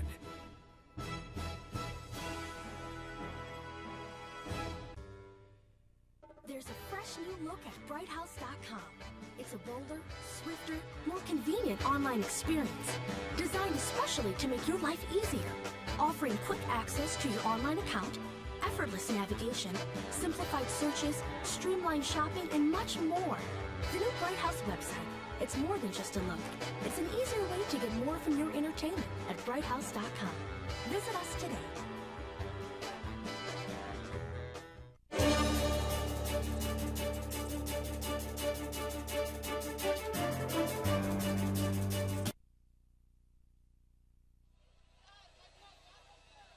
Welcome back, everybody. Vance Colm alongside Matt Alvarez up top on the scissor lift. We are on the grounds at Foothill High School for homecoming, and the Trojan faithful being treated to a 16-0 lead at halftime.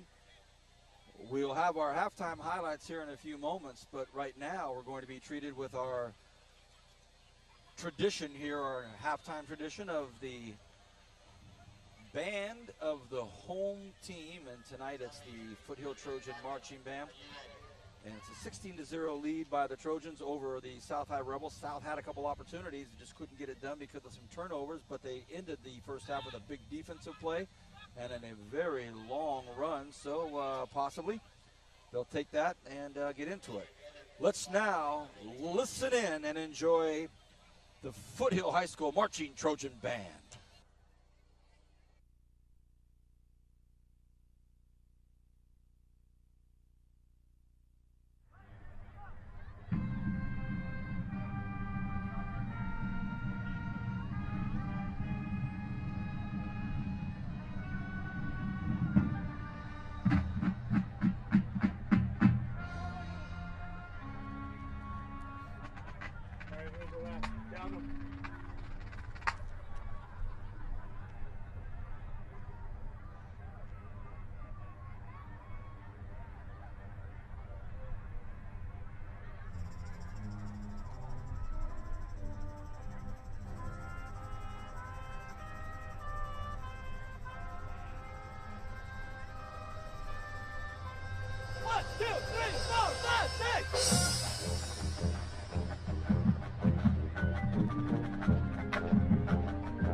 Once again, we're at Foothill for homecoming. The Trojans lead 16-0 over the South High Rebels. When we come back from this break, we're going to do our halftime show with highlights and then get into the third quarter. Back in a moment on Bright House Network's exclusive coverage of high school football game of the week.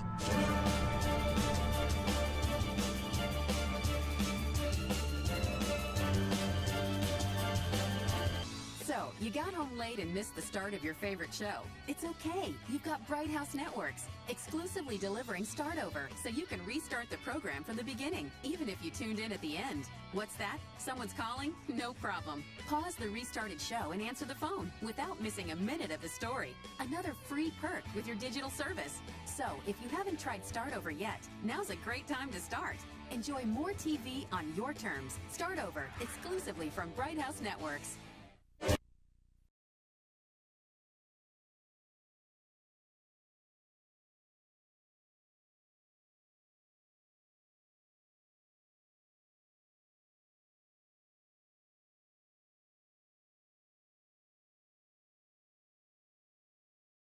Hey, look at this. It's homecoming, and there's Matt and I. You flash?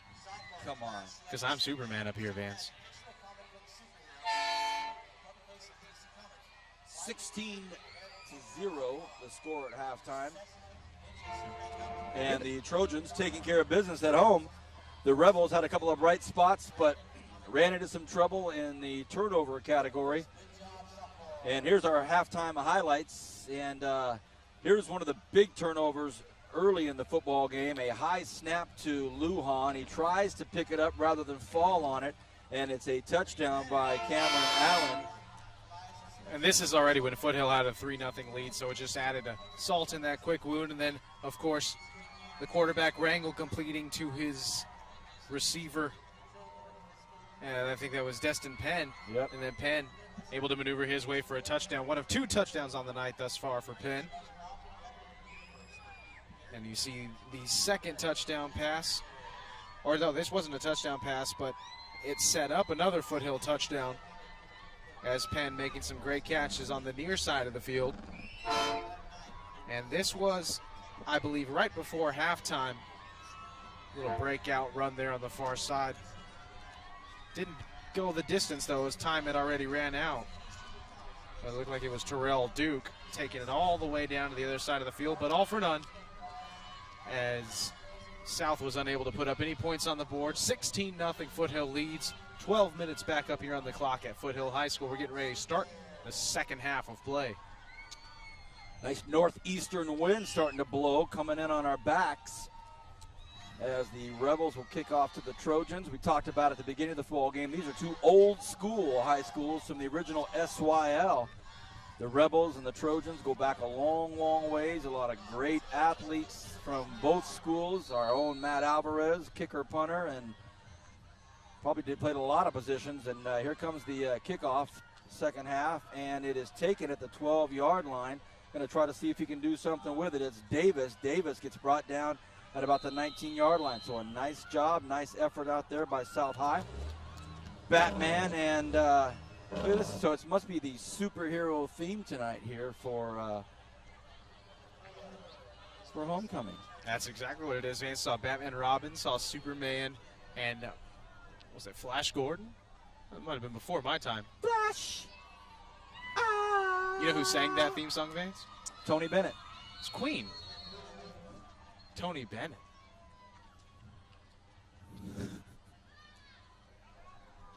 Back to football. They go to the ground to the right side. Oh, it's a nice run to start things off here in the second half. And still on his feet is Gregory Scoggins. So Scoggins gets up well past the first down and a lot more. Let's go down to the grass to our man Brian Adams. Brian, Trojans pick up right where they left off, chewing up big yards. This time it's Scoggins to the right side and did a lot of it on his own. Yeah, he did, Vance, and he had a big, nice hole to the outside, bounced it on the sideline, and was able to pick up a good 12 to 15 yards, and that's about been the second best run for the night for Foothill against this defense. Well, here comes a guy that's put in a lot of great runs already, and it's Fainer, and he's just a bull up there, taking 2 or 3 Rebels with him into South Territory, about the 46-yard line, and he's had a big night, Curtis Fainer. Yeah, Fainer has had a huge night for Foothill offensively. As you get a look at the Foothill coaching staff, Foothill sidelines. And Fainer able to pick up about 11 yards on that, dragging a couple players with him, breaking a couple tackles. Let's see if they go back to him on this first down play. 2 backs. This time they go to Scoggins. Scoggins. Fumble, fumble, fumble! Oh, the ball bounced out of bounds. Fortunately for the Trojans, had that taken a different bounce, it could have popped up into the hands of Scooter Brim, and that would have been all. Well, he's holding the ball in his wrong hand. And when you try to switch hands in traffic, Vance, you can't do that. You can't try to switch hands once you're being defended, because that's going to happen more often than not. That was close. Could have been trouble early for the Trojans. And that'll bring up a 2nd and 13, 2nd and 14 around there. They're back at midfield. Rangel behind center. 2 backs behind them. Scoggins and Fainer. They go to Fainer. Fainer trying to get to the outside. Can't do it. Guess who is in on the tackle? Jay Weber. Brian, Jay Weber, I mean, he's just a force. Well, Vance, you know, he's making plays one-on-one, one-on-two. Right. You kind of go to the other side of where he's not at. You know, last time he's on the right side and they ran to the ball when they had that big run earlier. But, I mean, again, when you have 2 good, strong linemen like that on defense, it makes it really hard for your offense because you have to try to go away from them. And sometimes that puts you at your weakness in offense. Thank you, Captain. He's playing left end now. 2 backs behind Rangel. Will Rangel go to the air? He will. Quick little toss over the middle. And it is complete out there to Carlos Susere. But not enough for a first. And that'll bring up interesting play call. It's going to be an interesting play call. Yeah, definitely. It looks like they're going to keep their offense on the field, but just a quick little pop pass there to Susere, and then not enough for the first down. As you said, it's going to be 4th and 5, and at this point, you know, the wind's blowing against you. You don't want to risk a punt hanging up in the air, so they're going to go for it. 4th and 5. Rangel goes hard count. Nobody jumps from South High. They did it a couple of times, and so the Trojan coaching staff said, nope, let's call a timeout. So the Rebels, Brian, did not move on the count. Stuck in there. We saw a couple of real hard counts. Yeah, you know, that's just good adjustment from the halftime. You know, you went in, you made a couple of encroachments. So what you do is you come back, you adjust, tell the guys, hey, you got to move on the ball. When the ball doesn't move, they stay still. You force a punt, and you're going to get really what's been your best offense is your special teams coming out trying to make a play for you. Thank you, Captain. 10-10 remaining in this 3rd quarter. We're just underway. Homecoming at Foothill High School, Matt's alma mater, where he graduated with a 4.0. Almost. What was it? 386. 386. 386. You get the homecoming king? I was runner-up to Eric Velez. Your sister was homecoming My sister queen. was the homecoming queen for the class of 2003. She's here in attendance tonight, Brian. I should try to get you an interview with her. Where's she at? So they go to the punt, and it's There you go. horrible. There It's you go. almost backwards. You just mentioned it, Matt. And Juarez not having his best night tonight. That punt, Negative 3 yards. maybe went a yard. No, negative 3, Unbelievable. Vance. A negative 3-yard punt for Juarez from the line of scrimmage. Oh boy, that's a lot of salt in the wound. You know, Juarez already having a lot of trouble kicking the ball tonight through the uprights. I tell you right now, the next time I'm 4th and 5, you might as well go for it. Because again, your defense is holding. It's not like South High. The last run of the half really was the best play. But other than that, they haven't done anything. Well, let's see if the Rebels can make something happen here. First things first, they've got to take care of the football. So it's a nice, strong run to start off this series by Dale Daniel. Daniel gets about 5 yards, but he takes one of his linemen down with him, and that's going to be Pablo Bujarin. And guys, with that being said, the last time we watched a football game together a few weeks ago, we saw offense not do anything. We saw them not only score at the end of the game to go in overtime, and then they couldn't be stopped in the overtime periods. Unbelievable. Clovis has a horrible game. The quarterback does nothing. Then the last 3 passes he makes wins the football game. 2nd and 4 officially. I formation for the Rebels. Flags everywhere, movement everywhere. And it looked as though it was kind of a stalled snap from the center. Yeah, confusion on the snap count there. I think everybody knew the snap count except for the center. So it's going to be a 5-yard penalty. And again, South shooting themselves in the foot here, starting them move backwards. It's going to be 2nd and 9 now for South from the 46. This has been their offense. You're exactly right, Matt. They get something positive, a good run, a good pass, or anything, and then they'll go back 10 yards in penalties. Exactly. Frustrating if you're a Rebel faithful. 2nd and 9. I formation again. This time it's a clean get off. They try to go to the right side. Strong, powerful run, but that Foothill defense stingy to say the least. Yeah, stingy indeed. Only a pickup of about 2-3 yards on the play. It's going to bring up a more manageable 3rd down, though, for South. With 8:45 left to go here in the 3rd quarter. It'll be 3rd and 5, I think, officially. Perfect night for football. It's a beautiful night. I would say it's about 80 degrees, little breeze. The smell of all good things wafting through the air. We're enjoying it up here, at least through our nose.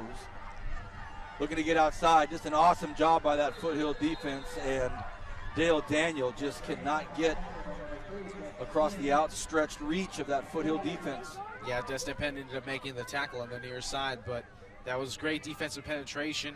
Way to stay home there by Ricky Avaro, also in on the play, on the tackle, and it's going to force South to punt the ball here. South still with the goose egg on the board with 8 minutes left to go in the 3rd quarter. Alberto Urea is back at his own 17-yard line. New punt returner.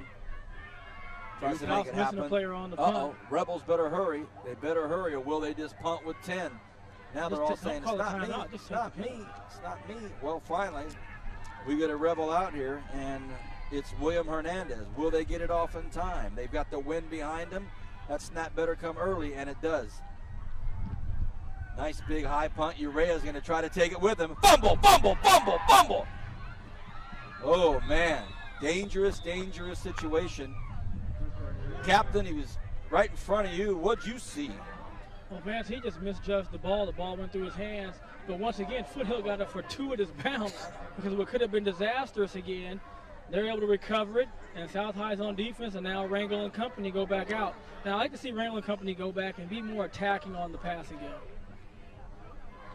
Well, you see here they put in a new punt returner instead of number 12 Velasquez. They put in Uray, and it's the same result. You can't field a punt. Well, Uray was returning punts in the first part of the game. And then Velasquez came in. Yeah, then Velasquez came in. Rangel runs into his running back, so he and Feiner collide, and it just does nothing but tee it up for that South defense, and that wasn't very clean. You know, Brian's right. There's these bounces. If these footballs bounce any other way, the Rebels are in a much better situation right now, but it just hasn't been that way. I mean, and we know it's a common cliche that the ball's just bouncing their way, but this actually is it's living proof right now for the Trojans that the ball actually is bouncing their way. It looks like we have a officials timeout, an equipment issue going on down there. Big nose guard for the Rebels. Getting his helmet strap adjusted. Now we're going to roll the clock, get it going again. 2nd and 10 here for Foothill. And Rangel hands off up the middle. That's going to be the big running back, Ricky Avaro. Avaro picks up a nice gain of 9 yards on the play. And Avaro's going to come out, hit the sidelines, be replaced by Busio. And Urea going to bring up a 3rd down and 1 here for the Trojans. Nice hard run there by Ricky Avaro. Just lowered the shoulder and kept plowing along. Clock continues to tick here in the 3rd quarter. And as I say that, the official calls a timeout. They're going to have a measurement. Not quite sure. No, you can tell it's short from here. Oh, okay. They're just getting the... Well, they're going to bring them out. Seems... Well, you never know. Here come the measurement. Oh, it's closer than we thought, Vance. Short, but very close. Wait, they've got to get it unclinked. There's a problem with the chain now. Unclinked? Unclinked. Or unkinked, rather. 3.86, Brian. 3.86. Well, when you think of chains, you think of clink, clinking around, clink, clank. I was sworn to shut mouth tonight. So I'm just going to wait till next week, Vance. When I'm sitting next to him.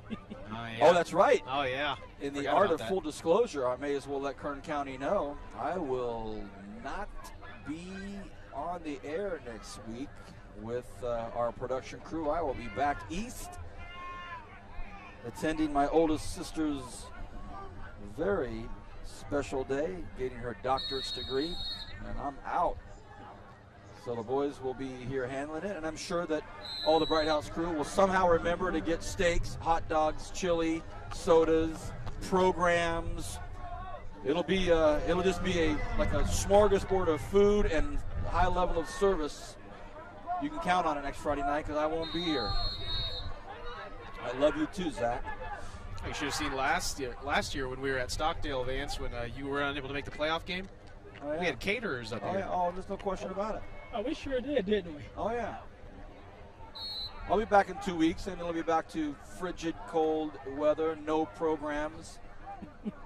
And, oh, Vance, here's your cup of ice. 6:22 remaining in this third quarter. We're at Foothill. As Matt said, South has a goose egg still on the scoreboard. They've had opportunities. They have talent. Just have to execute at crucial times. Here's a 1st and 10 for the Trojans. They go to Feiner on the left side. And he's met again by the usual suspects up there in the front line of South High. I enjoy watching both of these teams. They've got really good players down there. Both staffs, coaching staffs are excellent. And it's just a good football game to watch. Right now, South's just trying to hang on and get something happening when they get the ball back. Yeah, a bit of a defensive stalemate for both teams thus far. It's been a 3-and-out punt, maybe a first down here or two, and then another punt so far with 5:40 left to go. Play action. Rangel throws it up, has a man, just overthrows him just a hair. Great coverage out there by Demetrius Green. It was intended for his main man, Destin Penn, but overthrew him. 4th down. Again, the Rebels hold. Yeah, great job by the South High defense again. Like you said, Vance, as Rangel rolled out, and then, he threw that up there before he knew his man was open. That's just a timing route. Unfortunately, overthrew Penn, and it's going to result in a punt here. Let's hope that this punt by Juarez is a little better than his last one, which went for -3 yards.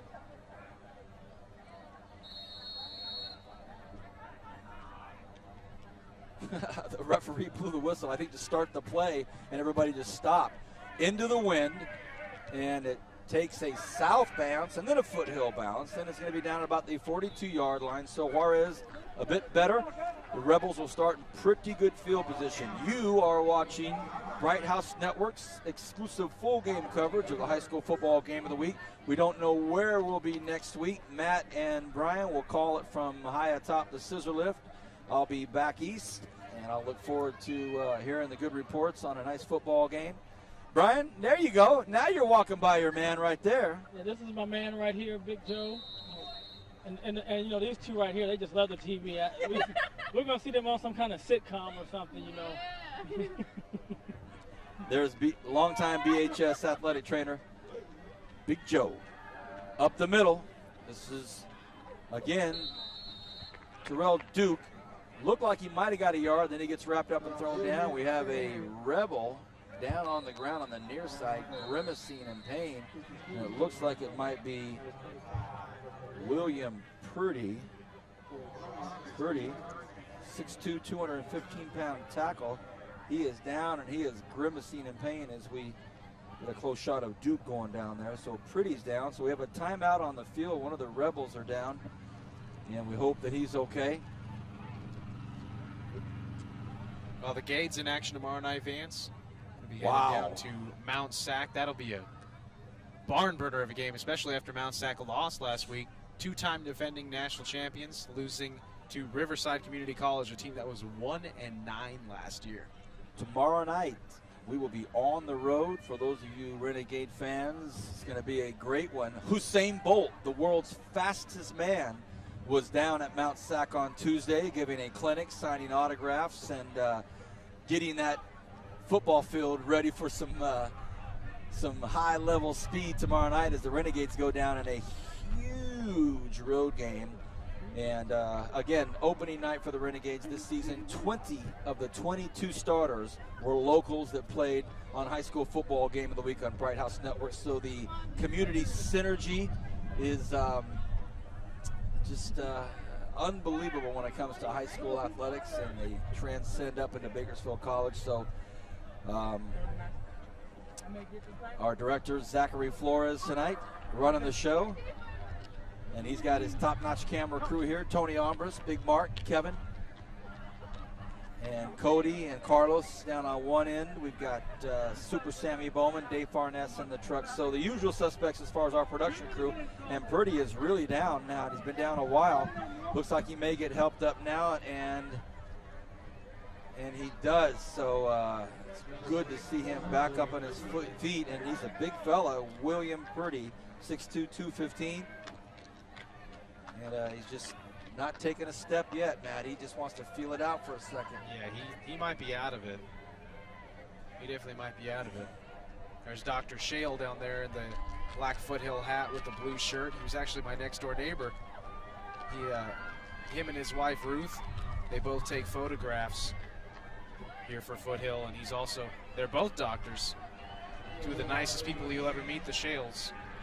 Well, he is really walking gingerly on that right foot. He's going back to the huddle. He wants to get back in this game. Unfortunately, I don't think he can. No, he's going to have to go off, but he's not feeling good. Scott Douglas, let's talk about a local football icon. Scott Douglas popped his head in the huddle real quick, said, hey, I'll take advantage of walking across the field here. And that was my sister. Oh, that was your sister? Go back. Go back. Let's see. You see Purdy getting hopped off. I got a quick glimpse of her because yep, that's my sister. And Eileen Bernal right next to her, class of 03. Hang on a second. That good-looking girl is related to you? Oh, yep. Sure is. Trickery! Fumble! Fumble!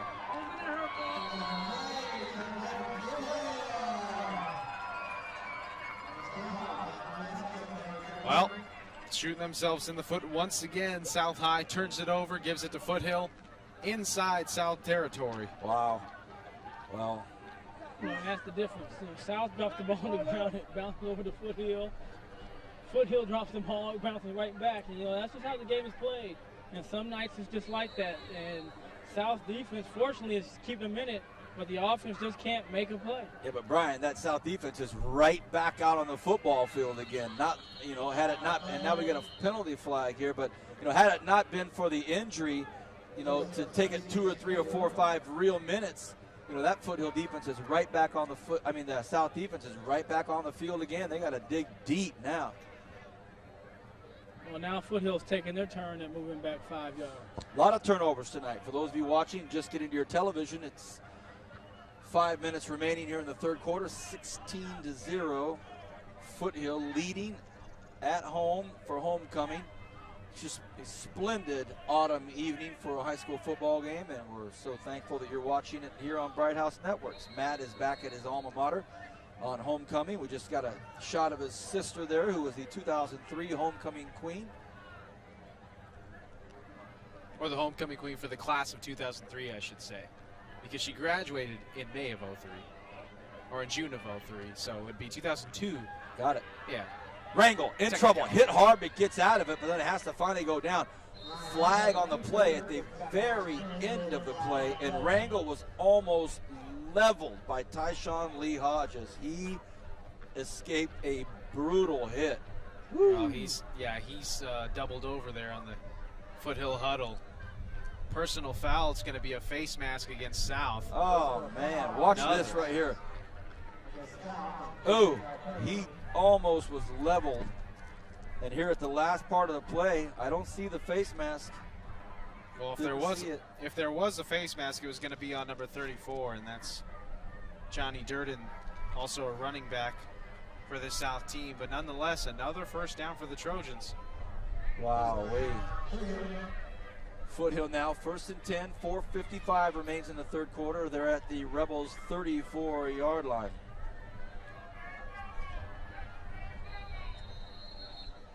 Feiner stands to the left of Rangel. Rangel is going to keep it himself, goes right through the middle, runs into a couple of his own players, and then the South High defensive front wraps him down after about a 4-yard gain.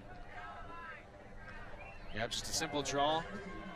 Rangel takes it himself up the middle.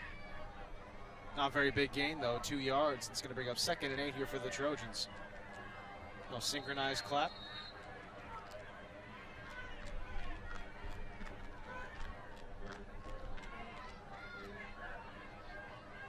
Nice. Good to see everyone's fully involved in this game. As they just paid Tony Ombras $10. Tony took it. Come on. Just kidding, everybody. Just kidding, Kern County. A 2nd and 9 as Rangel directs his offense, gets them all set. He's got 3 receivers out to the right side. Rangel tosses it out, and this is, almost picked off.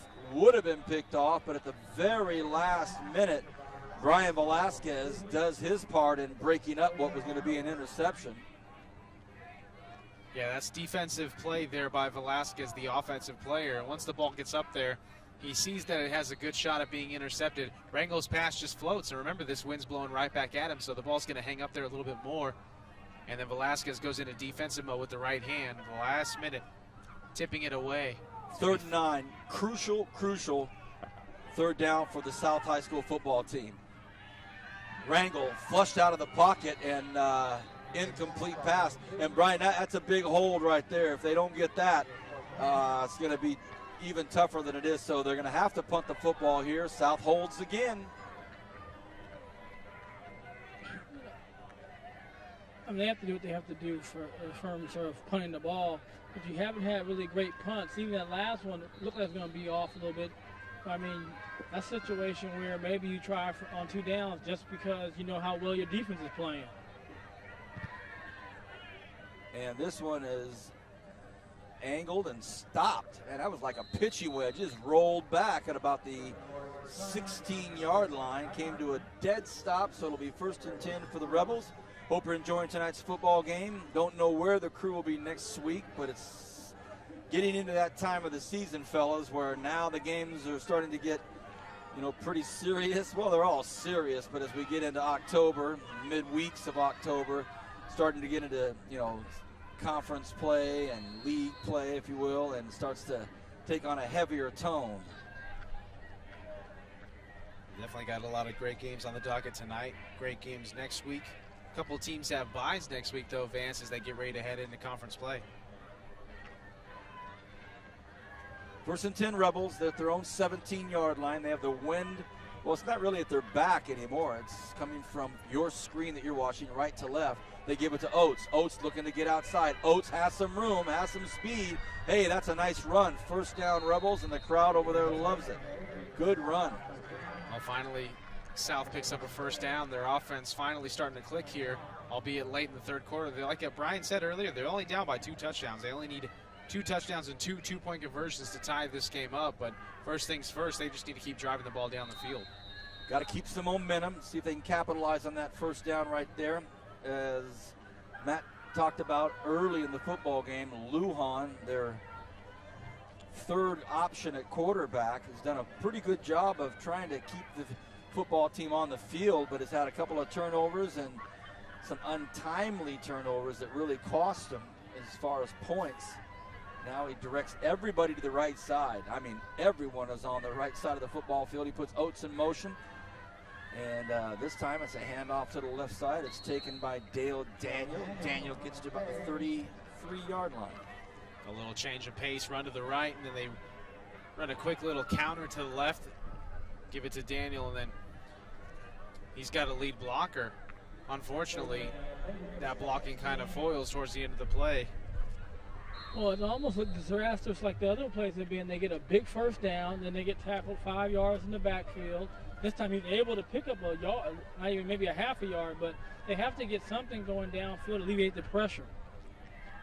Pass out to the right side to Oates. Can Oates put the burners on? Well, he can, but he gets stopped by Cameron Allen. Nice tackle by Allen out there to keep it from being an even bigger game.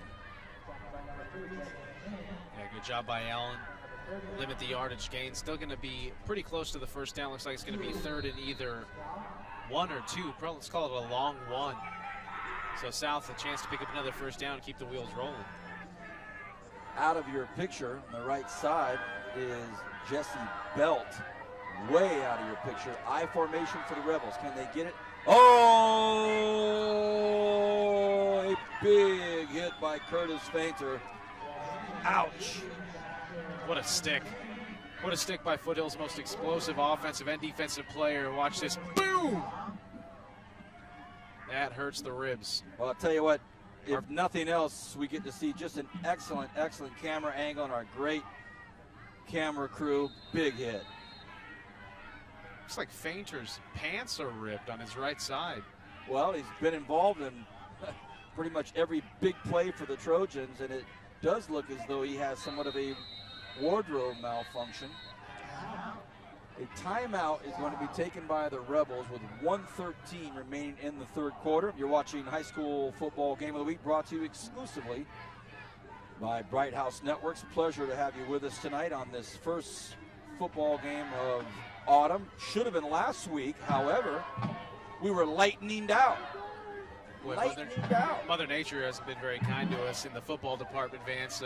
Myself or yourself being here at high school football or at BC, and then today coming to the game, it looked dark.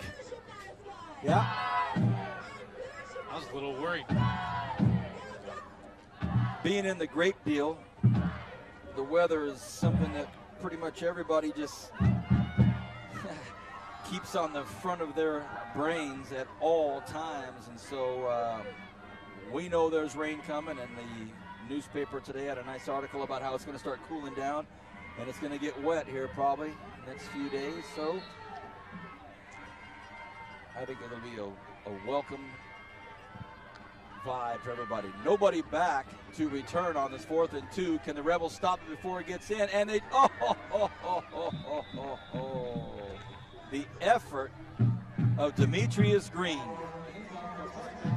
All you got to do is just get on the other side of it. I mean, the ball had stopped rolling at a quick pace by the time he was about at the 10-yard line. All he needs to do is just slow up, fall on it with two hands. I think when you're running that fast and you're huffing and puffing, you're seeing that ball, maybe you can't focus like, hey, is that thing slowing down or not? Well, of course, it's easier to see up here. We can see it's the 10-yard line, and he can't because he was trying to book it as fast as he could to try to get to the ball. Almost put that down at about the 2-yard line, but he knocked it into the end zone. So it'll be 1st and 10 on the 20. And Rangel in the shotgun stands at his own 15. Drops back, in trouble, gets rid of it, tosses it out there, and very fortunate that wasn't picked off. Rangel took a pounding. he shakes hands with Tyshawn Lee Hodges and says, hey, it's been a pleasure. Not. That's just a jump ball up there. A lot of Rangel's throws have been just hanging up there, asking to be intercepted rather. And Brian Velasquez was able to get down there, jump way high up in the air, try to catch the ball at its highest point. That's always what the receivers are taught. And he got a hand on it, so Hodges couldn't make the interception. 2nd and 10. They're coming at him again. Oh, almost got him. Rangel gets away, and every yard he gets now is going to be on him. Big first down. Oh, and that was all Rangel. What a move. Did you see him with the move? He got right around. I mean, he put the juke on number 7, Armando Rea. You see the blitz comes, Rangel able to get away with it. And then watch this juke, number 7 right here in your screen. Watch this juke by Rangel. Whoop! Oh, yeah. Then goes down wisely. They move the sticks, stop the clock for a second. 47.6 seconds remains in this third quarter. Nice move by the veteran quarterback, Ryan Rangel. Clock has stopped just for a moment here, trying to get everything situated with the sticks. Three-year starter for the Trojans. Team captain, obviously a team leader. Him and Curtis Fainer, I mean, they are responsible for one touchdown tonight. They give it to Fainer. He lunges forward, gets about 6 yards. I mean, that's just 6 quick yards. Brian, we see these running backs that they seem to, you know, it looks like they're down at about a 2-yard carry, but, you know, 6 yards, that's a big pickup on a first down. That's what I'm saying. With that quick hitter, the momentum's going so fast that they're actually getting to the defender before he's ready, so they're able to drag him for a few yards. And sometimes he's broken them down to 12, 13 yards. So let's see this next play what they do. Possibly the last play of the third quarter. A wrangle on a keeper, gets tied up, locked up, and thrown down. And that will do it for the third quarter. When we come back, we'll see if the Trojans can hang on to the 16-0 lead over South High on Bright House Network's Bakersfield.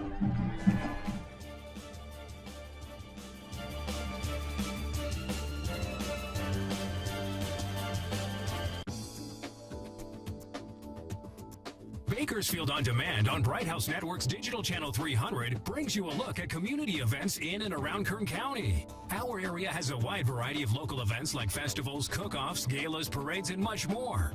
Bright House Networks invite you to tune to Bakersfield On Demand and see a sampling of Kern County events from the comfort of your own home. Make Bright House Network's Digital Channel 300 your portal to local programming.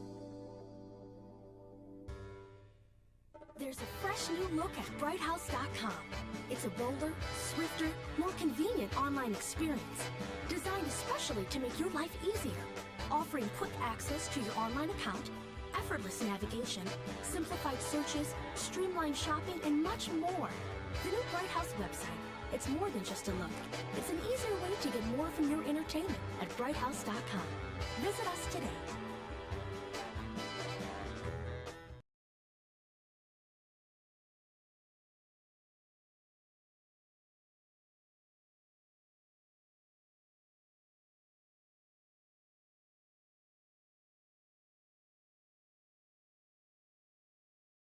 Come back here from Foothill High School. It's going to be Rangel on the quarterback keeper, and he reaches the ball out there dangerously. He's going to get up near the first down marker, and it looks like that's going to be enough for a Trojans first down. So Foothill moving the chains to start this fourth quarter of play, up 16-0 on South. Look at Fainer with the lead block there for the Trojans, and then I don't recommend reaching the ball out like that for a first down. Seen many a fumble in my day caused by reaching for that extra yardage, but it was able to work for Rangel, Brian. Well, you know, you're absolutely right. Yeah, this dangerous play. That's the first back-to-back first downs we've seen in a long time. Fainer has the ball on the left side, penalty flag down. Fainer takes a big hit up near the 47-yard line after a gain of 6 yards. But we're going to see what the call is as we wait for the officials to discuss. It's in the air of a holding call. And that's what it's going to be. Holding against the Trojans. Well, you see here on the replay, Fainer evades tackles. Man, he's done a lot of that. He has a lot of yak yards tonight, yards after contact. And just 30 seconds into the fourth quarter, we have our first penalty of the fourth quarter. Penalty-filled contest tonight. A lot of yellow flags. Top-notch officiating crew. Kern County Officials Association.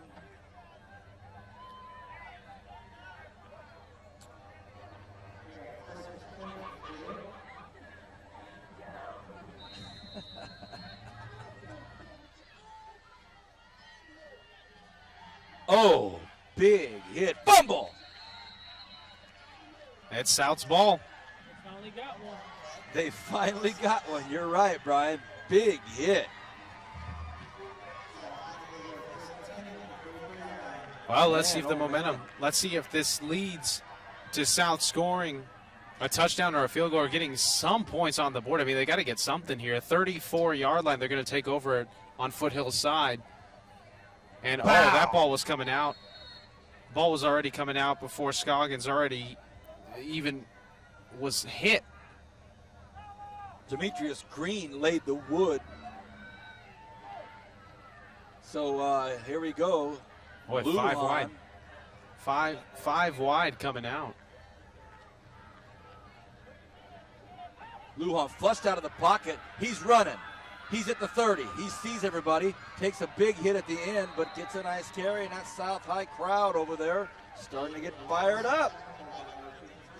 Yeah, great job by Lujan, able to avoid the outside blitz coming from Curtis Fainer. Now Lujan goes right to Scott Douglas over there on the sidelines, gets his call. Well, look at Lujan. He knows he's going for the yard marker. He's going for the first down marker. Then he looks, tries for the straight arm, knows he's going to take a couple big hits. That's a brave quarterback right there. 1st and 10 Rebels.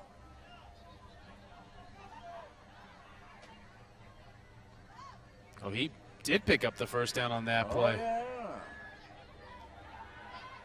First down for a while for South. Another 5 wide formation again, Vance. They like this thought. They like this idea of him maybe just chewing up some yards on his own, and he's doing it. I mean, he had receivers all over the field, but just said, I'll take it for another 5 or 6 yards. Nice run. Well, at this point in the game, if South were to get in the end zone, they would have to go for 2. You see Lujan getting great inside block there from his guards. Center looking around for somebody to block. Well, he has a nice presence out there when he's running the football. He's not running scared. There he is. Hello, young man.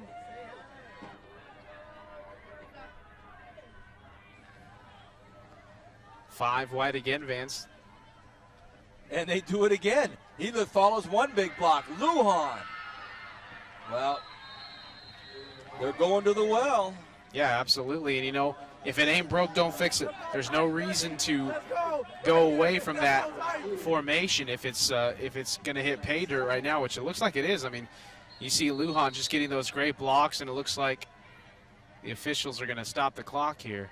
Really nice block upfield, and he ran right off it, just basically like a basketball pick. Used that big body of his lineman and just went right off it, shoulder to shoulder. Another first down, Vance. He's the only back there again, just himself. What'll he do? They're going to try it one more time. Foothill said no dice this time, and a punishing blow by who else? Fainer. Well, fellas, you got to remember, too, as you get close to the goal line, the secondary doesn't have to be out as far in the field. They can be more condensed. They can be close to the line of scrimmage. At that time, Foothill said, you know they're going to keep it because everybody come, and they did a good job of stopping them. Now, South's in a little bit of a quandary of what you're going to do, because you're going to have to throw the ball now eventually, because we know that the only running game you've had really has been those last few plays. Well, Fainer delivered such a hit. He knocked the helmet off Lujan, had to get it fixed real quick. 2nd and 9. This time they throw. It's a low pass, and it's going to be incomplete. And Foothill all over it. So just as you said, Brian, now they have to make a decision. And it brings up a 3rd and 9. So South High School, a big moment in this football game for them. There's enough time that if they can cause some more distractions on defense, an official's timeout, going over to talk to the players about something. Hey, that Foothill crowd. I'm old school. I just hate seeing the passes being thrown behind the line of scrimmage on the 9-yard. Take a chance, a slant, a fade, something before you control your scoring. And it's different, too, if I'm throwing the ball, to I'm trying to think somebody recently, we had Ryan Matthews, or somebody who's going to swing out and they're going to be able to make somebody miss and do something spectacular. And that's nothing against the South High players. That's just not a play I see them making. They're going to make a guy miss and run for a touchdown. Thank you, Brian. Paint the picture well for us here on a 3rd and 9 from the 9. So essentially 3rd and goal. They've got to get in 2 plays. Lujan just takes it directly from the snap. Looks at the end zone, gets in, touchdown Rebels. Very, very good play. There is one Rebel down in the backfield. And that is Pablo Bougerin. Yeah, it looks like Pablo Bougerin, I was going to say. And finally, South gets on the board. They're going to have to go for 2, though. Let's hope that, well, doesn't look like it. Doesn't look like it at all. They're going to go for 1. And I don't know if this is a wise decision. I mean, your offense hasn't done much tonight. You got to score on every chance you get, and this keeps it a 2-possession game. The snap, the hold, the kick, it's up, and it's perfect. So the Rebels get on the board 7-0. The crowd over there, not big, but they're loud. They're letting them hear it, and the cheerleaders doing their thing. Hey, ho! And he's talking to him right now. Look, talking to the defensive player. You got and you have to ask, somebody out there should have said, hey, they haven't thrown the ball down the field on us at all. The only thing they completed is one little screen pass earlier with Oates. He's going to run the ball. Those linebacker safeties, they have to get in there and make a play. And that's just not an excuse right now for the Foothill defense.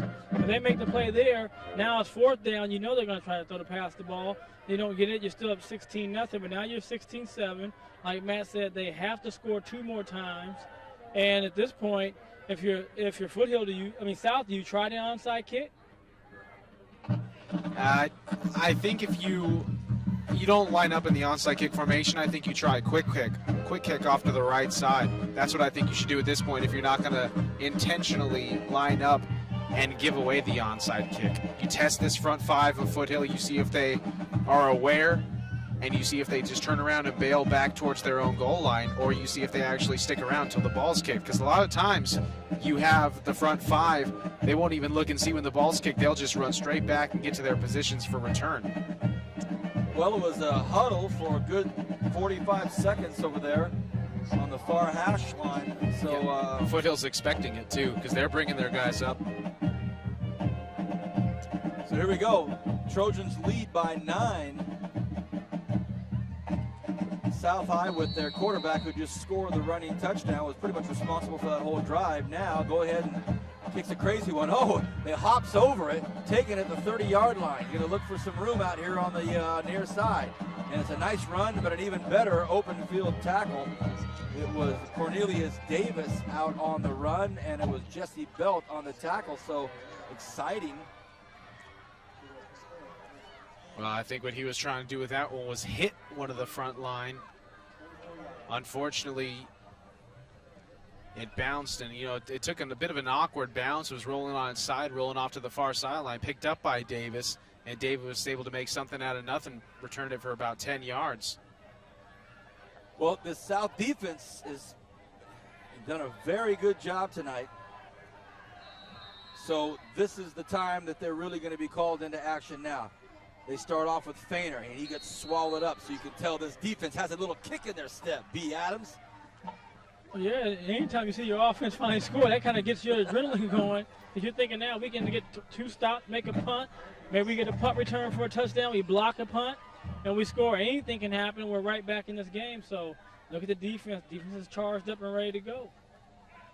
2nd and 9. Trojans picked up a yard on that carry by Feiner. Wrangle, the quarterback. He's behind center. An option. They pitch it. It goes out to the right side. And a big blistering hit at the end. But it was good run out there by Ricky Avaro. That's a dangerous call to make when you have momentum not on your side, and Wrangle the pitch out to the right side to Avaro. Avaro able to pick up.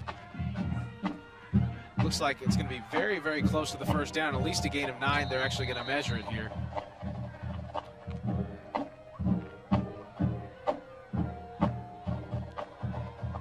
Close enough to warrant a measurement here for this Foothill team as referee sending them back to their huddle.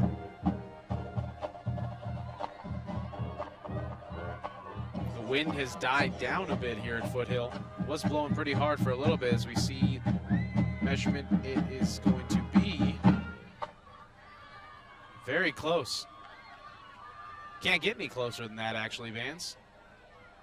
First down.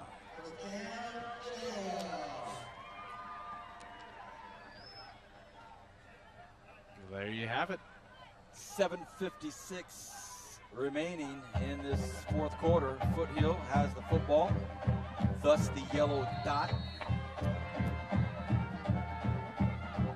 Hand off to the right side, and a lot of contact on that play. Wow.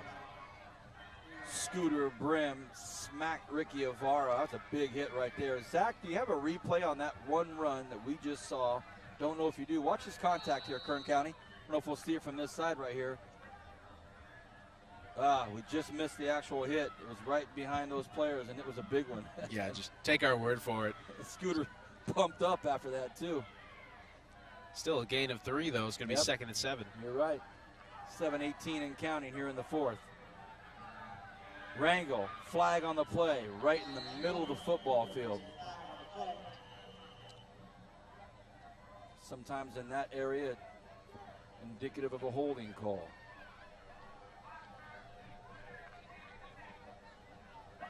Let's see what the official says. No. Another illegal shift.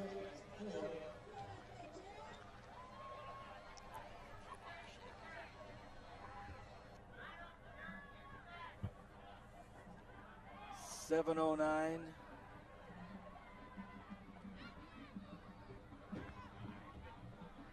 (16-7) the score. Foothill has the ball. We'll see what the discussion is going to be here. For the Rebels, I've been very impressed with Jay Weber tonight. Jalen Oates. A lot of nice plays out there by a lot of guys. Those two stand out for Foothill. I think Curtis Fainer has just been a dominant force out there for the Trojans tonight. Played a really nice football game. We have 7:06 remaining in this one. 3rd and 7 for the Trojans. Another big 3rd down for the Rebels defense. Well, it looks like they declined the penalty van, so it's going to be a more manageable 3rd and 4. Oh, very good. Hard count, and this time they got the Rebels to jump. Well, there's finger pointing on each side of the ball. Let's see who is on the unlucky end of this. We'll see the Rebels marching back. The Rebels. And that's going to be a 1st down. Another undisciplined penalty. That's not very characteristic of Coach Wren's squad. I mean, that's something that you harp on from day 1 of preseason camp until the final day of your season. Is you got to watch the ball. You can't pay attention to the snap count. You have to watch the ball on defense. So with 6:44 in counting here in the 4th quarter, the Trojans, Rangel behind center on a keeper. 42-yard line, he gets brought down. He's tackled out there by Armando Ray. Rangel's been active tonight. I mean, he's been throwing the ball, running the ball, breaking tackles. That kid's an athlete. And I'll tell you what. Hits too. Yeah, he's been taking a lot of hits, unfortunately. But that's the life as a Foothill quarterback, I guess. I mean, that's you got to be ready to scramble out. You got to be ready to throw the ball. You have to be ready to duck in a quick draw. They're going to go to the air. He wants to go to the corner again, right in front of our captain, Brian Adams, and it's picked off. Fantastic athletic play by Jalen Oates. Intercepted. Boy, Oates jumped about 20 feet in the air to get that ball right in front of Brian Adams. You know, one thing about Oates, he's playing for South, but he really reminds you of one of those driller cornerbacks or secondary players. Super athletic, rangy, and you saw right there his ability to explode up and get the ball, interception, and he gives South High life. And it's like he's, basically goading the quarterback to throw it, saying, hey, go ahead, toss it up, but I'm going to play off him about 2 or 3 yards, give you what you think is an open man. And as you mentioned tonight a couple of times, Matt, as good a quarterback as Rangel is, his balls have hung up. They're a little too long sometimes tonight, and that one, we'll see what happens. 5:56, now it's Lujan by himself in the backfield. Will he send somebody in motion? No. He's by himself. Throws out to Oates. Oates going to try to do something on his own there. Oates can't get free, gets brought down the line of scrimmage. Fumble. Well, someone's obviously got to be down. They can't mark him down at the 1-yard line because if Penn had recovered that ball, he was on the ground at the 14-yard line. So they're going to have to discuss this. I think it's going to be Foothill's ball, but I think they're going to rule it down at the 14-yard line. No, they're saying 1st down right there at the 1-yard line. 1st and goal at the 1, the officials are saying. Our replay will show all of Kern County what happened. Let's see. Fires it out to Oates. Unless Webb didn't hit the ground, but Well, you see Oates evading one tackle, and then Penn. Yeah, Penn takes it away, but Penn's rolling on the ground. He's got to be down right there. He can't be down at the 1 yard line. That is an unusual, strange call. What a break for the Trojans, though. Kidding me? It's tough to deal with here, and they get in on one play. Touchdown, Trojans, Fainter. So after the Oates interception, it's an Oates fumble, and it's a Trojan touchdown, and may put this thing out of reach. Yeah, so Oates, 2 turnovers in 1 play, or 2 turnovers in 2 plays, and they both involve Oates. Foothill goes up by 15 with 5:42 left. The snap, the hold, the kick, it's up, and it is good. Finally, Juarez gets back on the right side of the uprights. So a costly turnover deep in their own territory right after they had created a turnover. And we'll see it again right here. You see Oates makes one good move there. Fainter goes by him. He tries to change directions, comes up, and then the ball is stripped. And it's taken by Destin Penn. And you look, see Penn on the ground with his knee on the ground. And even Penn stood up as to, hey, celebrate, I got the fumble. And he pitched it back. He took off. Oh, no, he didn't. I thought he pitched it back. I thought he was going to pitch it back at one time there to Avaro, but he didn't. Well, 23-7. Foothill looks like they may have this thing in control, but you never know. You know, homecoming week was always my favorite week here at Foothill. We would spend hours upon hours after school and after practice painting the semis, painting our little mosaics and setups that we had that were going to be going up during the varsity games. You know, way back there in the corner, I mean, we would have to bring floodlights. My dad would actually bring floodlights from Bolt House Farms back when he was working there, and, you know, we would help the Coach Alvarez. We would have company property. Oh, yeah. We would have the freshman class, sophomore, junior, and senior class. Everybody had floodlights. Great environment to work in. And I mean, homecoming is definitely one of the best weeks of your senior year, or of any high school year for that matter. That and spring fling week.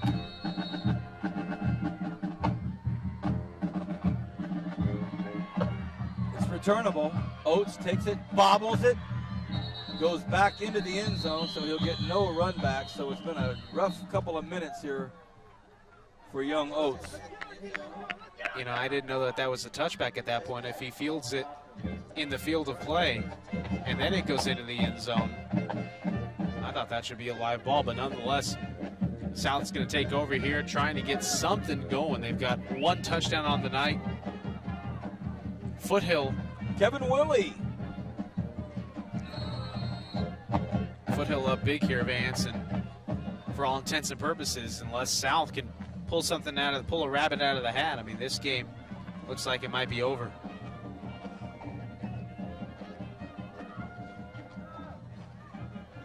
What is that? Someone is running through the field. And it's picked off.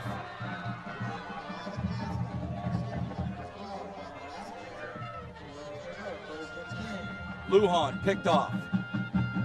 Well, Velasquez redeems himself for his relatively subpar night. I mean, but picks off an interception right there, and I think Foothill just going to be content with running the clock out.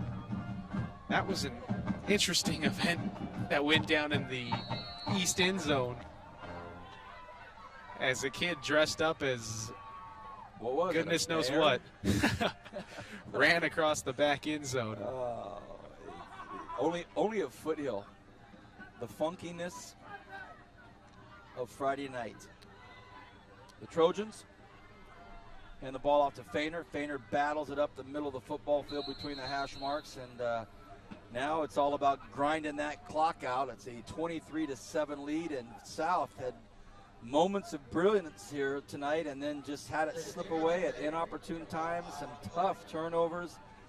And Foothill able to piece together some decent drives over the 4 quarters here, and they're going to most likely get out of here with a victory.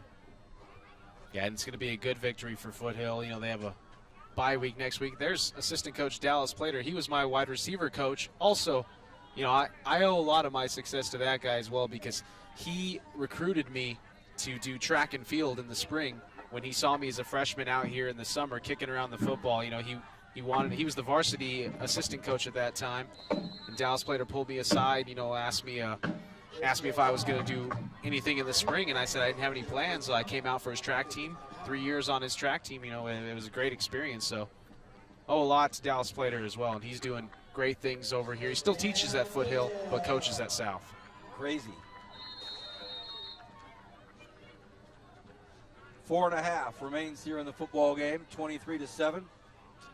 We're at Foothill High School. If you're just getting to your television, it's been a good football game. The score might not belie that, but it's been a lot closer than the 23-7 score would indicate. The South High defense been on the football field a long time tonight. And Foothill's had some nice drives. South High's had some nice drives. Been a good football game. They stay on the ground. This time it's handed off to number 5, Gregory Scoggins. Scoggins gets up and tosses the football field to the side of the field. So Foothill will be content to eat the clock, and as soon as I say that, right on cue. Who called a timeout? I'm not sure. The referee stopped the clock, but now they're going to rewind it. Keep it going here as we have 3:45 left to go. The alumni cheerleaders out there, look at that. Oh, yeah. Present day cheerleaders. 3.5 remains here in this football game. Again, next week, not sure where the boys are going to be. Behind quarterback. And another attempt on the ground. Bodies flying everywhere. Been a lot of contact. We've seen a lot of hard hits tonight. I think the hardest hits we've seen this season have been tonight in this football game. We had our first game of the week, Arvin Highland. Second game of the week, Garces Tehachapi. We had Clovis and Centennial. A couple of big hits in that one. But tonight we've seen a steady stream of heavy contact. Also a big game tonight. Liberty and Highland.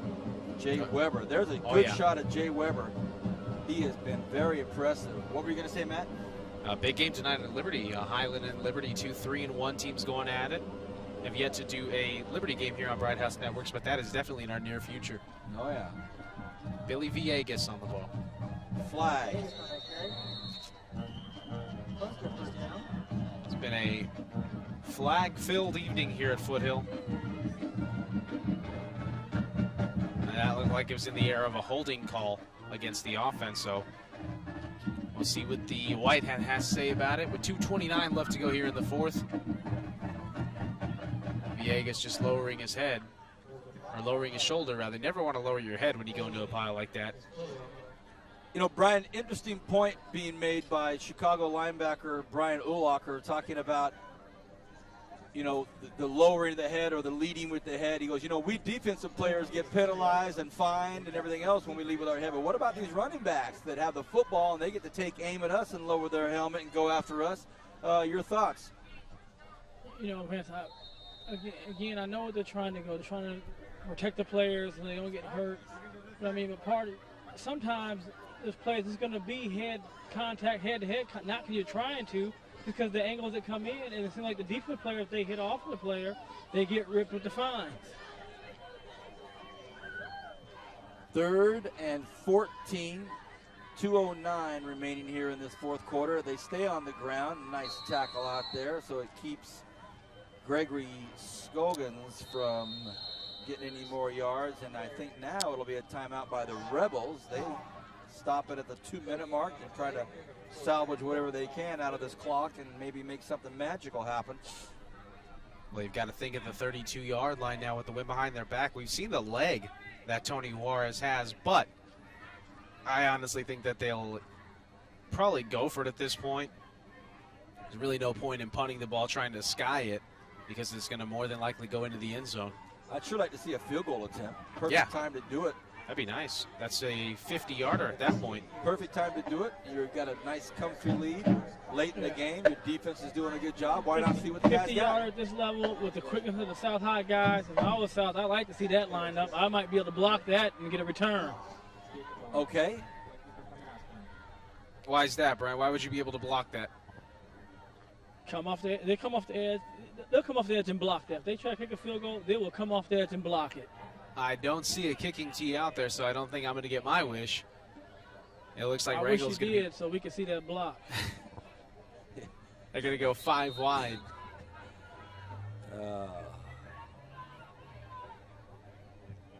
Quick kick. Can he get free? Can he get free? Wow. Nice tackle out there by Destin Pender. That could have been dangerous. Jalen Oates catches it on the fly. So all in all, that quick kick netted 2 yards. Why not try a field goal? Test the boys' legs. Exactly. Because at that point, at least if you miss it, then South gets the ball at the 20-yard line as opposed to the 30-yard line where they have it now.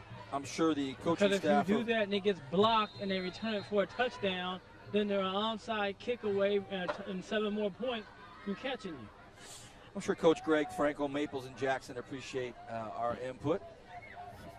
I'm sure they're watching this right now saying, wow, those guys are smart guys. That's why they pay the big bucks here at Bright House. Lujan stands at his own 24, has 3 receivers out to the left, 2 receivers to the right. He takes the snap, fires it, and it's dropped by Keith Evans. Nice pass by Lujan right in the hands. Well, that's just a case of going upfield before you have the ball, turning to run before it's in your mitts. Evans wants that one back. Had a lot of room, too. Brian, did you ever scare any wide receivers into hearing footsteps when you were playing corner? No. But I scared a lot of quarterbacks. You want to throw it around there, I'll pick it. I said, nah. Nope. Nah. Yeah, Brian doesn't inflict a lot of fear. Lujan again in the shotgun. Lujan floats this one up there. Could be trouble. And it is picked off out there by Penn. That'll do it. Lujan took a hit as well, so unfortunately the quarterback goes off in pain. His last play from the line of scrimmage as the QB tonight. Took a hit right there. Boom, double hit. Got hit from the back and the front. There's Penn, able to kind of just say, all right, I'm going down. Well, you got to keep in mind again that Lujan is a third-string quarterback. Hasn't had a lot of time under center. Barely took his first snap on Tuesday, from what Coach Douglas told me over at South. So can't really fault Lujan. Can't really fault the South offense. All right, Foothill comes on the football field. 23-7 lead. 1:39 remaining, and by all accounts, I think they'll just try to chew up this clock to the very end. A nice win for Foothill. South High has some bright spots on that football field. They have some talented players. They've got a really good defense. Really good defense. Yeah, South has nothing to be ashamed of. You know, they hung in this game. They hung tough. If it weren't for a couple of turnovers, this game could have gone. It could have been a different story. Instead, it's 23-7 here with 1:04 left on the clock, and Foothill's going to try to wind down this clock.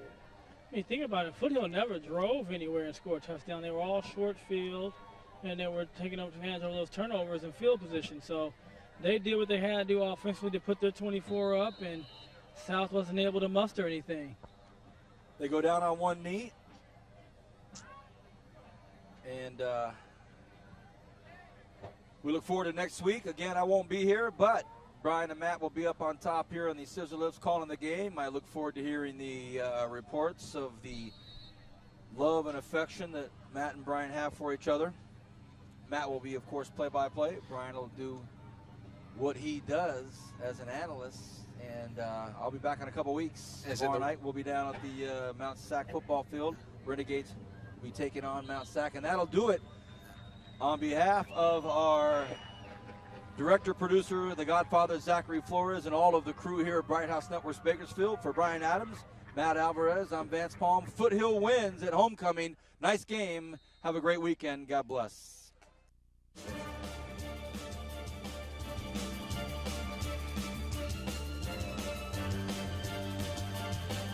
Help make some local filmmakers' dream come true. The Bright House Network's mini-movie contest is now showing. Watch mini-movies on Bakersfield On Demand, Digital Channel 300, and see what local filmmakers have created. Watch as many movies as you want, as many times as you want. The entry with the most views wins $500 cash, so watch today. The mini-movie contest from Bright House Networks, exclusively on Bakersfield On Demand, Digital Channel 300.